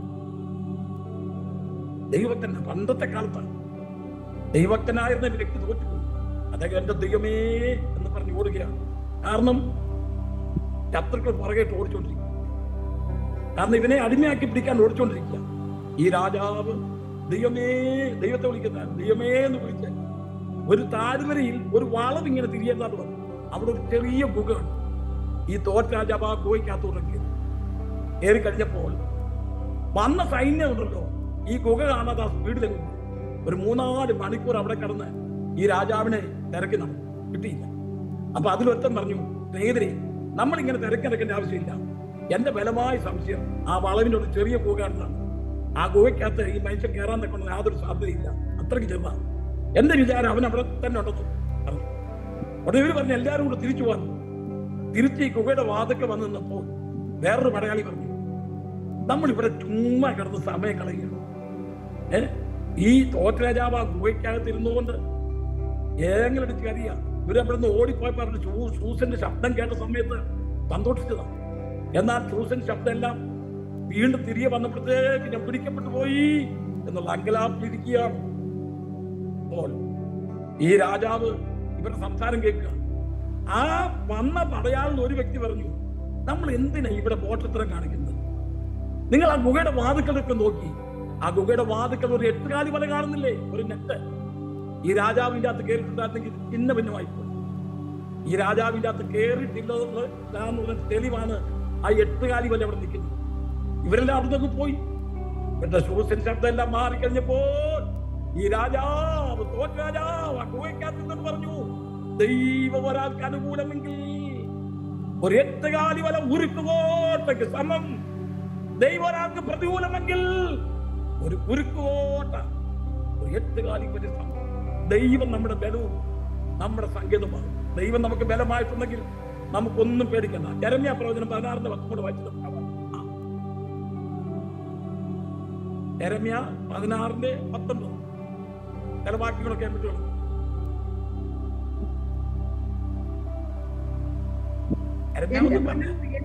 എന്റെ കോട്ടയും കഷ്ടകാലത്ത് എന്റെ ശരണവുമായി യഹോവേ, ജാതികൾ ഭൂമിയുടെ അറ്റങ്ങളിൽ നിന്നും നിന്റെ അടുക്കൽ വന്നു. ഞങ്ങളുടെ പിതാക്കന്മാർക്ക് അവകാശമായിരുന്നത് വിദ്യാമൂർത്തികളായ വെറും ഘോഷത്തെ, അവയിൽ പ്രയോജനമുള്ളത് ഒന്നുമില്ല എന്ന് പറയും. എന്റെ ബലവും എന്റെ ശരണവുമായ യഹോവേ, യെരമ്യാവ് പറയുന്ന എന്റെ ബലവും എന്റെ ശരണവുമായ യഹോവേ, ഇസ്രായേൽ ജനം പാപം ചെയ്ത് വിഗ്രഹങ്ങളെ സേവിക്കുമ്പോൾ നിങ്ങൾ മടങ്ങി വരണമെന്ന് അലച്ച് പാവൊട്ടി സംസാരിച്ച യെരമ്യാവിനെ പിടിച്ച് മൽക്കിയാവിന്റെ ഗുഹയിലിടുകയും ഉപദ്രവിക്കുകയും ചെയ്തു. അതുകൊണ്ടാണ് കർത്താവ് പറഞ്ഞത്, യെരൂശലേമേ, പ്രവാചകന്മാരെ കൊല്ലിച്ചോളെ, നിന്റെ അരികിൽ വന്നവരെ കല്ലെറിഞ്ഞവളെ. യെരമ്യാവ് ഒരു ധനീയ കുടുംബത്തിൽപ്പെട്ട വ്യക്തിയായിരുന്നു, ഒരു ധനികനായിരുന്നു. അവനെ കല്ലെറിഞ്ഞു. ദൈവം ദൂത് കൊടുത്തപ്പോൾ ആ ദൂത് അതുപോലെ സംസാരിച്ചതിനാൽ അവനെ കല്ലെറിഞ്ഞ് ഓടിച്ച് യാവിന്റെ കുയിൽത്ത് അവനെ അടിക്കുകയും ഉപദ്രവിക്കുകയും ഭക്ഷണം കൊടുക്കാതെ ഞെരുക്കത്തിന്റെ അപ്പം കൊടുത്ത് അവനിട്ട് വിഷം കിട്ടിയ സന്ദർഭമുണ്ട്. യെരമ്യാവ് ഈ സമയം പറയാണ്, എന്റെ ബലവും എന്റെ ശരണവുമായ യഹോവേ. അപ്പൊ ഇവിടെ വായിക്കുന്നത് ആറാം വാക്യം അവസാനിപ്പിച്ചു. നമ്മെ സ്നേഹിക്കുന്നവനും നമ്മുടെ പാപം പോക്കി തന്നെ രക്തത്താൽ പിടിപ്പിച്ച് തന്റെ പിതാവായ ദൈവത്തിൽ നമ്മെ രാജാക്കന്മാരും പുരോഹിതന്മാരും ആക്കി തീർത്തവൻ എന്നേക്കും മഹത്വം ബലവും ആമേൻ. ആമേൻ എന്ന് പറഞ്ഞാൽ അങ്ങനെ തന്നെ. ഈയിടെ എന്റെ ഹൈസ്കൂളിൽ പഠിക്കുന്ന ഒരാള്, അത് വയനാട്ടിൽ നിന്ന് ഒരച്ചായന്, ഞാനിങ്ങനെ ക്ലാസ്സുകളുടെയും കാര്യങ്ങളൊക്കെ പറഞ്ഞ പാചകം അച്ചായന്റെ അവിടുത്തെ ഒരു പാസ്റ്ററും അത്യാവശ്യം നോക്കിയ അദ്ദേഹം പറഞ്ഞു, കുഞ്ഞുങ്ങളെ ആമേൻ എന്ന് പറഞ്ഞാൽ അതിന്റെ അർത്ഥം എന്താന്ന് ചോദിച്ചു. അപ്പം പിള്ളേർ പറഞ്ഞു, വൃത്തം പറഞ്ഞു, എല്ലാം അവസാനിച്ചിരിക്കുന്നു. അതിന് ആമേൻ എന്ന് പറഞ്ഞ അർത്ഥം. ആ കുട്ടി പറഞ്ഞ എല്ലാം അവസാനിച്ചിരിക്കുന്നു. എനിക്കത് കേട്ടപ്പോൾ വലിയ ചിരി തോന്നി. നമ്മുടെ മനോജ് ഭാഷയൊക്കെ ഉണ്ടായിരുന്നു. അപ്പം ആമേൻ എന്ന് പറഞ്ഞാൽ അങ്ങനെ തന്നെ. നമ്മുടെ കർത്താവിന്റെ പേര് തന്നെ ആമേൻ അല്ലേ? ആമേൻ ആമേൻ ഞാൻ നിങ്ങളോട് പറയുന്നു. വെളിപ്പാട് പുസ്തകത്തിൽ യേശുക്രിസ്തുവിന് ആമേൻ എന്നും പേര് കൊടുത്തിട്ടുണ്ട്. ആമേൻ ആമേൻ ഞാൻ നിങ്ങളോട് പറയുന്നു എന്ന് പറഞ്ഞാൽ അങ്ങനെ തന്നെ. ഇത് ഉറപ്പുള്ള കാര്യമാണ്. ഞാനാണ് നിങ്ങളോട് പറയുന്നത്, ഞാൻ വാതിലാണ്. ഇവിടെ നമ്മൾ വായിക്കുന്നു, സകല ബലവും മഹത്വവും അവനുള്ളത് ആമേൻ. അങ്ങനെ തന്നെ. ഇനി 8ാമത്തെ വാക്യത്തിലേക്ക് നമുക്ക് കടന്നു വായിക്കാം. അല്ല 7ാമത്തെ വാക്യം. ഇത് അവൻ മേഘാരൂഢനായി വരുന്നു, ഏത് കണ്ണും അവനെ കുത്തിത്തുളച്ചവരും അവനെ കാണും, ഭൂമിയിലെ ഗോത്രങ്ങളൊക്കെയും അവനെ ചൊല്ലി വിലപിക്കും. ഉവ്വ് ആമേൻ. ആമേൻ. അവിടെ ആമേൻ. ഇതാ അവൻ മേഘാരൂഢനായി വരുന്നു, ഏത് കണ്ണും അവനെ കുത്തിത്തുളച്ചവരും കാണും. ഞാൻ 10 മിനിറ്റ് കൊണ്ട് ഇതൊരു വിശാലമായ വിഷയമാണ്. പക്ഷെ നമ്മൾ 4ാം അധ്യായം, വെളിപ്പാട് 4ാം അധ്യായത്തിലേക്ക് കയറുമ്പോൾ ഇത് കുറച്ചുകൂടെ വിശദീകരിക്കും. എന്തിനാ ഇത്ര പെട്ടെന്ന് യേശുക്രിസ്തുവിന്റെ മഹത്വപ്രത്യക്ഷ യോഹന്നാൻ കാണുന്നതിന് മുമ്പ് ഈ കാര്യം ഇവിടെ പ്രസ്താവിച്ചിരിക്കുന്നു. അടുത്താണ് മഹത്വപ്രത്യക്ഷ വെളിപ്പെടുത്തിയിരിക്കുന്നത്. ഇതാ അവൻ മേഘാരൂഢനായി വരുന്നു. ബൈബിളിൽ ഉപയോഗിച്ചിരിക്കുന്ന പ്രത്യേക പദമാണ് ഇതാ ഇതാ ഇതാ ഇതാ ഞാൻ വീണ്ടും വരുന്നു. വായിക്കുന്നില്ലേ? വെളിപ്പാട് 22ാം അധ്യായത്തിൽ തന്നെ ബിഹോൾഡ്, ഇതാ ഞാൻ വേഗം വരുന്നു 3 പ്രാവശ്യം പറയുന്നു വെളിപ്പാട് 22ാം അധ്യായം.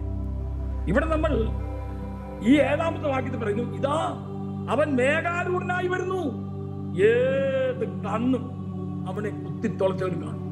യേശുക്രിസ്തുവിന്റെ വരവിനെ കുറിച്ചാണ് ഇവിടെ പറഞ്ഞിരിക്കുന്നത്. അതിൽ ഇവിടെ അടങ്ങിയിരിക്കുന്നത് യേശുക്രിസ്തുവിന്റെ പരസ്യ വരവിനെ, യേശുക്രിസ്തുവിന്റെ രഹസ്യ വരവ് ആദ്യം നടക്കും. 1 തെസ്സലോനിക്കർ 4ാം അധ്യായം 16ഉം 17ഉം വാക്യങ്ങൾ നമ്മൾ വായിക്കുമ്പോൾ കർത്താവ് താൻ ഗംഭീരനാഥത്തോടും പ്രധാനതയുടെ ശബ്ദത്തോടും ദൈവത്തിന്റെ കാവലത്തോടും കൂടെ സ്വർഗത്തിൽ ഇറങ്ങി വരും. ക്രിസ്തുവിൽ മരിച്ചവർ മുൻപേ ഉയർത്തുന്നേരും, പിന്നെ ജീവനോട് ശേഷിക്കുന്നതായി നാം രൂപാന്തരപ്പെടും. ഇങ്ങനെ കർത്താവിനെതിരേൽപ്പാൻ മേഖലയിലേക്ക് എടുക്കും. അത് യേശുക്രിസ്തുവിന്റെ രഹസ്യപരമാണ്. അതാണ് വെളിപ്പാട് 4ാം അധ്യായം 1ഉം 2ഉം വാക്യങ്ങൾ നടക്കാൻ പെട്ടത്. യേശുക്രിസ്തുവിന്റെ വരവിന് 2 ഭാഗങ്ങളുണ്ട്. 1 രഹസ്യപരവും 2 പരസ്യപരവും. ഇവിടെ 10 മിനിറ്റ് നിങ്ങൾ എന്നോട് ശ്രദ്ധിച്ചിരിക്കണം കേട്ടോ. എനിക്ക് ഈ 1ാം അധ്യായത്തിലെ മൊത്തം വിഷയം പറയാതെ പെട്ടെന്ന് ഈ വെളിപ്പാട് 12ാം അധ്യായത്തിലെ സ്ത്രീ പ്രസവിച്ച ആൺകുട്ടിയെ കുറിച്ച് പറയാൻ എനിക്ക് ഇഷ്ടമല്ല. അത് പറയാം, ആരാന്ന് പഠിപ്പിക്കാം. അതുകൊണ്ട് നമ്മൾ ആരും മുതൽ ശ്രദ്ധിച്ചു പോയെങ്കിലേ ഈ പരീക്ഷ വരുമ്പോൾ 10 ചോദ്യം ചോദിക്കണം. ഭയങ്കര ചോദ്യമായിരിക്കും. അത് നമ്മുടെ ഈ എത്ര കഷ്ടപ്പെട്ട നമ്മുടെ ഏഞ്ചലൊക്കെ ഡോക്ടറേറ്റ് ഒക്കെ എടുത്തെന്ന് അറിയാമോ എത്ര കഷ്ടപ്പെട്ട. ഇതിന്റെ അതുപോലെ സ്ട്രിക്റ്റ് ആയിട്ടുള്ള എക്സാമിനേഷൻ ആണ്. എത്ര മാസം? 6 മാസം കഴിയുമ്പോൾ നടക്കാൻ പോകുന്നു. അപ്പം അതിൻ്റെ അകത്ത് 10 ചോദ്യങ്ങൾ ചോദിക്കും. അത് അന്നേരം എഴുതിയിട്ട് SIA പാസ്റ്റർക്ക് അയച്ചു കൊടുക്കണം.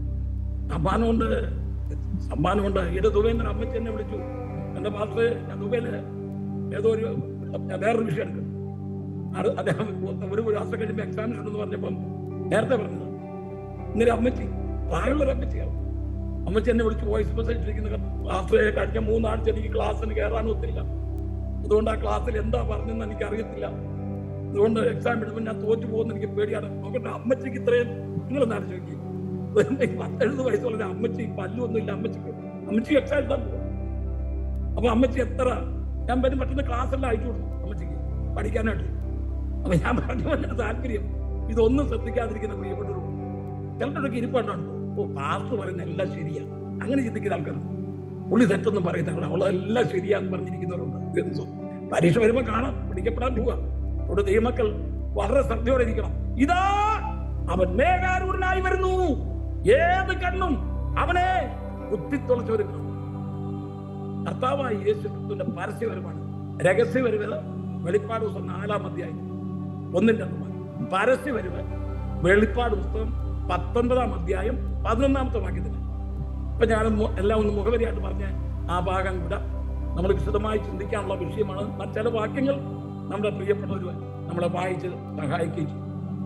യേശു ക്രിസ്തുവിന്റെ പരസ്യ പ്രത്യക്ഷത വരുമ്പോൾ ഏത് കണ്ണും അവനെ കുത്തിത്തുളച്ചവരും കാണും. വാസ്തവത്തിൽ യേശുവിനെ കുത്തിത്തുളച്ച റോമൻ പടയാളികളാണ്. പക്ഷെ അവരെ കൊണ്ട് ചെയ്യിപ്പിച്ചത് യഹൂദന്മാർ. നിങ്ങൾ മനസ്സിലാക്കി, അവരെ കൊണ്ട് ചെയ്യിപ്പിച്ചത്. ഒരുത്തര് ഈ ഒരു വാടക കൊലയാളികളുണ്ടല്ലോ, അവരെ കൊണ്ട് ചെയ്യിക്കുന്നവർക്കാണ് ഏറ്റവും വലിയ കുറ്റം. ചെയ്യിക്കുന്നവർക്കാണ് ഏറ്റവും വലിയ കുറ്റം. അവനെ ക്രൂശിക്കാന്ന് പറഞ്ഞ യഹൂദന്മാർ ഒന്നടങ്കം ആർപ്പ് വിളിച്ച്, അവരുടെ ആർപ്പ് വിളി കൊണ്ടാണ് അന്ന് റോമൻ ഗവൺമെന്റ് ആണ് ഭരിച്ചുകൊണ്ടിരുന്നത്. റോമൻ പടയാളികളാണ് അവനെ മുൾക്കിരീടം വെച്ചത്. അവനെ കുത്തിത്തുളച്ചത് അവർ തന്നെയാണ്. നിങ്ങൾ ആ രംഗമൊക്കെ ഒന്ന് ആലോചിച്ച് നോക്കി. അവരെ കുത്തിത്തുളച്ചവരും വാസ്തവത്തിൽ അപ്രകാരം ചെയ്യിപ്പിച്ചത് യഹൂദന്മാരാണ്. അവരും യേശുവിന്റെ വരവിൽ കാണും. ഞാൻ ഒരുപാട് ഞാൻ വെളിപ്പാട് 4-ാം അധ്യായത്തിൽ സഭ സ്വർഗത്തിലേക്ക് എടുക്കും. ഒരു മുഖവരെയാണ് മൊത്തം പറഞ്ഞിവിടെ അവസാനിപ്പിക്കുക. ആ വാക്യം കൊണ്ട് തീർക്കുക. 7 വർഷം മഹോദരകാലമാണ് ഈ ഭൂമിയിൽ. 7 വർഷം കഴിഞ്ഞ് ഇന്നിപ്പം ഇസ്രായേലിൽ യുദ്ധം നടക്കുന്നില്ലേ? ഞാൻ അതിനെക്കുറിച്ച് ഒരു വിശദീകരണമൊക്കെ നമ്മുടെ ക്ലാസ് എടുക്കുമ്പോൾ പറയുന്നത്. ഇപ്പൊ ഗാസ യുദ്ധം, ലെബനാനുമായിട്ടുള്ള യുദ്ധം, ഇതൊക്കെ നമ്മൾ കാണുന്നില്ലേ? കഴിഞ്ഞ ദിവസം അമേരിക്കൻ UN വന്ന് മന്ത്രി നെഹന്യാവു പ്രസംഗിച്ച പ്രസംഗം മലയാളത്തിൽ ചെയ്തത്. അദ്ദേഹം മലയാളത്തിൽ പ്രസംഗിച്ച എല്ലാം ട്രാൻസ്ലേറ്റ് ചെയ്ത് നിങ്ങൾക്ക് എല്ലാവർക്കും മനസ്സിലായിക്കോ. ഞാൻ ഇന്ന് രാവിലെ അത് കേട്ടു. അദ്ദേഹം ശക്തിയോടെ പറഞ്ഞു. അദ്ദേഹം പ്രസംഗിക്കാൻ എഴുന്നേറ്റവൻ 19 അറബികൾ അവിടെ എഴുന്നേറ്റ് പോയി. അവർ UN സമ്മതിക്കാൻ വന്നാണ്. അവരെ വോക്കൗട്ട് ചെയ്തു മനഃപൂർവ്വമായിട്ട്. പക്ഷെങ്കിൽ നെഹന്യാവിന് പറയാനുള്ള പ്രസംഗം മൊത്തം അദ്ദേഹം പറഞ്ഞു ഒരു വാചകം: ഇസ്രായേൽ അബ്രഹാമിനും ഇസാക്കിനും യാക്കോബിനും വാഗ്ദത്തം ചെയ്ത ദേശമാണ്, അത് ഞങ്ങളുടെ ദേശമാണ്. ഇത്ര തന്റേടമായിട്ട് ചങ്കുറ്റത്തോടെ താൻ തെളിയിച്ച അതിന്റെ അതിര് വരെ താൻ അത് തെളിയിച്ചു കൊടുത്തു. ഞങ്ങൾക്കൊരു സമാധാനം അറബികൾ തന്നിട്ടില്ല. ഞങ്ങളുടെ പിതാക്കന്മാരെ ഹിറ്റ്ലർ 60 ലക്ഷം യഹൂദന്മാരെ കൊന്നുകളഞ്ഞു. കോട്ടയിലിട്ട് ശ്വാസം മുട്ടിച്ചു കൊന്നുകളഞ്ഞു. ഞങ്ങളുടെ സ്ത്രീകളെ ഉപദ്രവിച്ചു. 1948 ഇസ്രായേൽ രാഷ്ട്രമുണ്ടായപ്പോൾ 2 വർഷം കഴിഞ്ഞപ്പോൾ ഒരു യുദ്ധം ചെയ്യാൻ യാതൊരു കഴിവില്ലാത്ത ഞങ്ങളെ അവർ ഉപദ്രവിച്ചു. എന്നാൽ ദൈവം ഞങ്ങൾക്ക് വേണ്ടി പ്രവർത്തിച്ചു. തേനീച്ച കൂടിനെ ഇളക്കി വിട്ട് അറബികളെ ഓടിച്ചു കളഞ്ഞു. ദൈവത്തിന്റെ പ്രവർത്തനം. 1967 സൂയസ് കനാൽ ഈജിപ്ത് ഏകപക്ഷീയമായി ദേശസാൽക്കരിച്ചു. അതിനുള്ള വഴി അറിഞ്ഞു. ഞങ്ങൾ യുദ്ധം ചെയ്ത് ഗാസ പിടിച്ചെടുത്തു, സീനായ് മലയുടെ ഭാഗം പിടിച്ചെടുത്തു, ഇങ്ങനെ പല ഭാഗങ്ങളും പിടിച്ചെടുത്തു. സൂയസ് കനാൽ കടന്ന് ഈജിപ്തിന്റെ അവിടെ ഞങ്ങളുടെ സൈന്യം നിലയുറപ്പിച്ചപ്പോൾ അമേരിക്കയും അതേ റഷ്യയും വന്ന് സന്ധിക്ക് വേണ്ടി അപേക്ഷിച്ച് അങ്ങനെയാണ് യുദ്ധം നിർത്തിയത്. 6 ദിവസത്തെ യുദ്ധം 1967. ഈജിപ്തിനും അറബി രാഷ്ട്രങ്ങൾ 5 അറബി രാഷ്ട്രങ്ങൾ യുദ്ധം ചെയ്തു, പരാജയപ്പെട്ടു പോയി. ഇസ്രായേൽ എന്ന് പറഞ്ഞ് ഞങ്ങൾ പിടിച്ചെടുത്ത ദേശത്തിന് പിന്മാറുകയാണ്. ഒരു ചെറിയ രാജ്യം, കേരളത്തിന്റെ പകുതി പോലില്ലാത്ത രാജ്യം, ദൈവരുടെ കൂടെ ഉണ്ട്. ദൈവരുടെ കൂടെ ഉണ്ട്. ഇവരെത്ര എല്ലാം ഇപ്പൊ കണ്ട ഇറാൻ കണ്ടില്ലേ കൊണ്ട് ബോംബൊക്കെ ഇട്ടത്, അവരൊന്നും ജയിക്കാൻ പോകുന്നില്ല. കർത്താവായ യേശു ക്രിസ്തുവിന്റെ പരസ്യ വരവ് വരെ ഇവർക്ക്, അതിനു മുൻപ് വരെ ഇവരെ തകർക്കാൻ തക്കൊണ്ട് നോക്കും. പക്ഷെ ദൈവത്തെ അവർക്ക് അനുകൂലമാണ്. എന്നാൽ മഹോദരകാലത്തിന്റെ അവസാനം വരുമ്പോഴുണ്ടല്ലോ, മഹോദരകാലത്തിന്റെ അവസാനം വരുമ്പോൾ ഇവർക്ക് പരാജയം വരും. ഇന്ന് കാണുന്ന അമേരിക്ക, ഇവരൊക്കെ അമേരിക്ക അവരെ സപ്പോർട്ട് ചെയ്യുന്നവരൊക്കെ കൈവിടുന്ന ഒരു സന്ദർഭം. ആ സമയമുണ്ട്, എനിക്ക് വിശദീകരിക്കാൻ സമയം പോയിക്കൊണ്ടിരിക്കുന്നു. ഇന്ന് ഇവരെ സപ്പോർട്ട് ചെയ്യുന്ന രാജ്യങ്ങൾ എല്ലാവരും കൈവിടുന്ന ഒരു സന്ദർഭം. കാരണം ഇവരാരും അത് വെക്കത്തില്ല. ഇപ്പൊ അവരോട് പ്രത്യേകം ബൈഡൻ പറഞ്ഞിരിക്കുകയാണ് അവരുടെ ആണവ കേന്ദ്രത്തിൽ ബോംബിടുന്നത്. അതൊക്കെ അവരിങ്ങനെ കേൾക്കും. അത് അവർക്കെതിരായി സമാപിച്ച ജനറൽ സെക്രട്ടറിയെ അദ്ദേഹത്തെ ഇസ്രായേലിൽ വരാൻ തക്കണം ഇസ്രായേൽ വിലക്കി, നീ ഇവിടെ വരണ്ടെന്ന് പറഞ്ഞു. അവർക്കാരെ പേടി? അവർക്കൊന്നറിയാം, ദൈവം ഞങ്ങൾക്ക് അനുകൂലമുണ്ട്. രാഷ്ട്രം 1948 മെയ് മാസം 14 തീയതി, 16 തീയതി ആദ്യത്തെ, രണ്ടാമത്തെ യുദ്ധം 1956 ഒരു യുദ്ധം നടന്നു. ആ 56 യുദ്ധത്തിലും അവർ ജയിച്ചു. 67 6 ദിവസം യുദ്ധം നടന്നു. ആ യുദ്ധത്തിലും അവർ ജയിച്ചു. 1973 യുദ്ധം നടന്നു. അതേപ്പറ്റിയൊക്കെ വിശ്വസിക്കുന്ന ഒരു വലിയ രസമായിട്ട് നിങ്ങൾക്ക് ഞാൻ എന്റെ ചരിത്രം പറഞ്ഞു കേൾപ്പിക്കാം. അതിലും അവർ വിജയിച്ചു, ഇന്നും വിജയിക്കുന്നു. കർത്താവായ യേശു ക്രിസ്തുവിന്റെ വരവ് വരെ അവരെ ഒന്നും ചെയ്യാൻ തക്കൊന്നും പോകുന്നില്ല. അവർ പരാജയപ്പെടാൻ പോകുന്നു. പരാജയം എല്ലാവരും കൈവിടും. ആ സമയത്ത് അവർ കുത്തിട്ടതുമില്ലേക്ക് പോകും. കാരണം എല്ലാ രാജ്യങ്ങളും കൈവിട്ട് കഴിയുമ്പോൾ അവർക്ക് പിടിച്ചു നിർത്തിക്കാൻ നിവൃത്തിയില്ലാതെ വരുമ്പോൾ അവർ സ്വർഗത്തേക്ക് നോക്കി നിലവിളിക്കും. തങ്ങളുടെ മസിയായി അയച്ചെന്ന് പറഞ്ഞ് അവർ നിലവിളിക്കും. അപ്പോൾ കർത്താവായ യേശു 7 വർഷം പൂർത്തിയാണ് തന്റെ വിശുദ്ധന്മാരുമായി സ്വർഗീയ പോലീസുമായി ഒലിവുമലയിൽ പ്രത്യക്ഷപ്പെടും. യെരുശലേമിനെതിരെയുള്ള ഒലിവുമലയിൽ പ്രത്യക്ഷപ്പെടും. ആ വാക്യങ്ങളൊന്ന് വായിച്ച നമ്മള്, അതായത് നമ്മൾ സക്കറിയ പ്രവചനം വായിക്കുമ്പോൾ 14-ാം അധ്യായം 4-ാമത്തെ വാക്യം വായിച്ചു.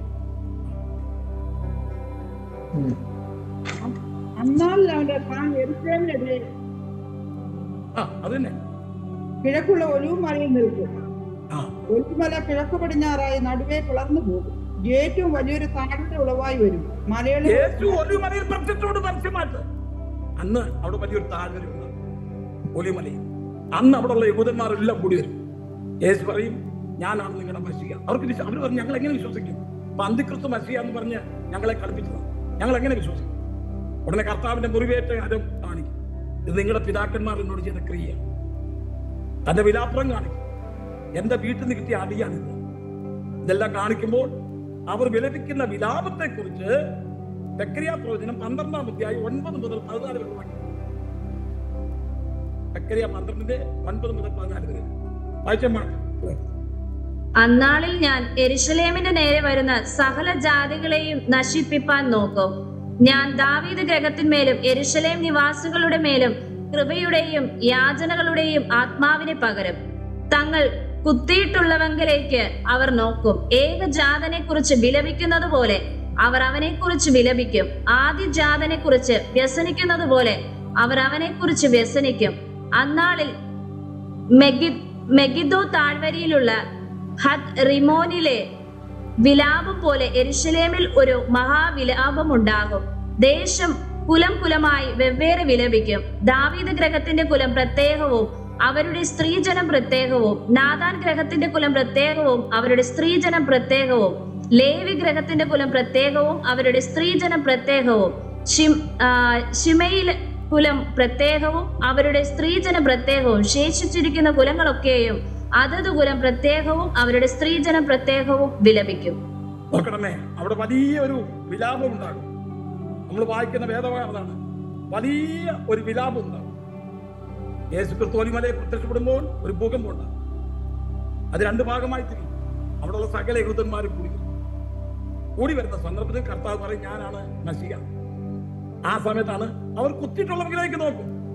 ഏകജാതനെ കുറിച്ച് വിലപിക്കുന്ന പോലെ വിലപിക്കും. അവരൊന്ന് ജാതിയായിരിക്കും. നമ്മൾ വായിക്കാം, റോമാലേഖനത്തിന്റെ ഒരു വാക്യമുണ്ട്, അതിന്റെ 12-ാം അധ്യായം 11-ാം അധ്യായം 25-ാമത്തെ വാക്യം വായിച്ചേ, എളുപ്പം വായിക്കാം, തീർന്ന സമയത്ത്. 11:28. ആകയാൽ ഇങ്ങനെ ഇസ്രായേൽ മുഴുവനും രക്ഷിക്കപ്പെടും. വിടുവിക്കുന്ന 11:24-25 വായിച്ചേ. ആകയാൽ സഹോദരന്മാരെ നിങ്ങൾ ബുദ്ധിമാന്മാരെന്ന് നിങ്ങൾക്ക് തന്നെ തോന്നാതിരിപ്പാൻ ഈ രഹസ്യം അറിയാതിരിക്കരുത് എന്ന് ഞാൻ ആഗ്രഹിക്കുന്നു. ജാതികളുടെ പൂർണ്ണസംഖ്യ ചേരുവോളം ഇസ്രായേലിന് അംശമായി കാഠിന്യവും ഭവിച്ചിരിക്കുന്നു. വിടുവിക്കുന്നവൻ സിയോനിൽ വരും, അന്ന് അവർ രക്ഷപ്പെടും. സമയം പോകൊണ്ടാണ് ഞാൻ ഇവിടുന്ന് ധൃതി കൂട്ടുന്നത്. ആകയാൽ സഹോദരന്മാരെ നിങ്ങൾ ബുദ്ധിമാന്മാരെന്ന് നിങ്ങൾക്ക് തന്നെ തോന്നാതിരിക്കാൻ ഈ രഹസ്യം അറിയാതിരിക്കരുത്. ജാതികളുടെ പൂർണ്ണസംഖ്യ ചേരുവോളം ഇസ്രായേലിന് അംശമായി കാരണമാക്കിയിരിക്കുന്നു. ഇങ്ങനെ ഇസ്രായേൽ മുഴുവൻ രക്ഷിക്കും. അന്ന് അവർക്ക് പിടിച്ചു നിൽക്കാൻ നിവൃത്തിയില്ലാതെ വരുമ്പോൾ മശിഹ സ്വർഗ്ഗത്തിൽ നിന്ന് ഇറങ്ങി വന്ന് ഇവരെ വിടുവിക്കുന്ന രംഗമാണ് കാണുവാൻ കഴിയുന്നത്. ഇപ്പൊ നമുക്കിവിടെ അവസാനിപ്പിക്കാം. അടുത്ത ആഴ്ച അതിനെക്കുറിച്ച് ഒരു 10 മിനിറ്റ് പറഞ്ഞിട്ട് നമുക്ക് 8-9 വാക്യങ്ങളിലേക്ക് പ്രവേശിക്കാം. ഈ വചനങ്ങളാൽ ദൈവം അനുഗ്രഹിക്കട്ടെ. ഇത് യേശുക്രിസ്തുവിന്റെ പരസ്യപരമാണ് 7-ാമത്തെ വാക്യം. ഏത് കണ്ണും അവനെ കുത്തിത്തുളച്ചവരും കാണും. ഇങ്ങനെ ഇസ്രായേൽ മുഴുവൻ രക്ഷിക്കപ്പെടും, മശിഹായിട്ട് അംഗീകരിക്കും. ഇന്നും ഒരു പഴയ നിയമം വിശ്വസിക്കുന്നുണ്ട്. അവര് നെതന്യാവ് പ്രസംഗിക്കുന്നതെല്ലാം പഴയ നിയമത്തിലെ വാക്യങ്ങൾ എടുത്താണ് പ്രസംഗിക്കുന്നത്. സങ്കീർത്തനം മൊത്തം അവരുടെ സിനാഗോഗിൽ വായിക്കുന്നതാണ്. പഴയ നിയമം അവർ അംഗീകരിക്കുന്നു. അതിന്റെ നല്ലൊരു പങ്ക് ക്രിസ്ത്യാനികളുണ്ട്. ആ ക്രിസ്ത്യാനികൾ മശിഹായി വിശ്വസിക്കുന്നു. ദൈവം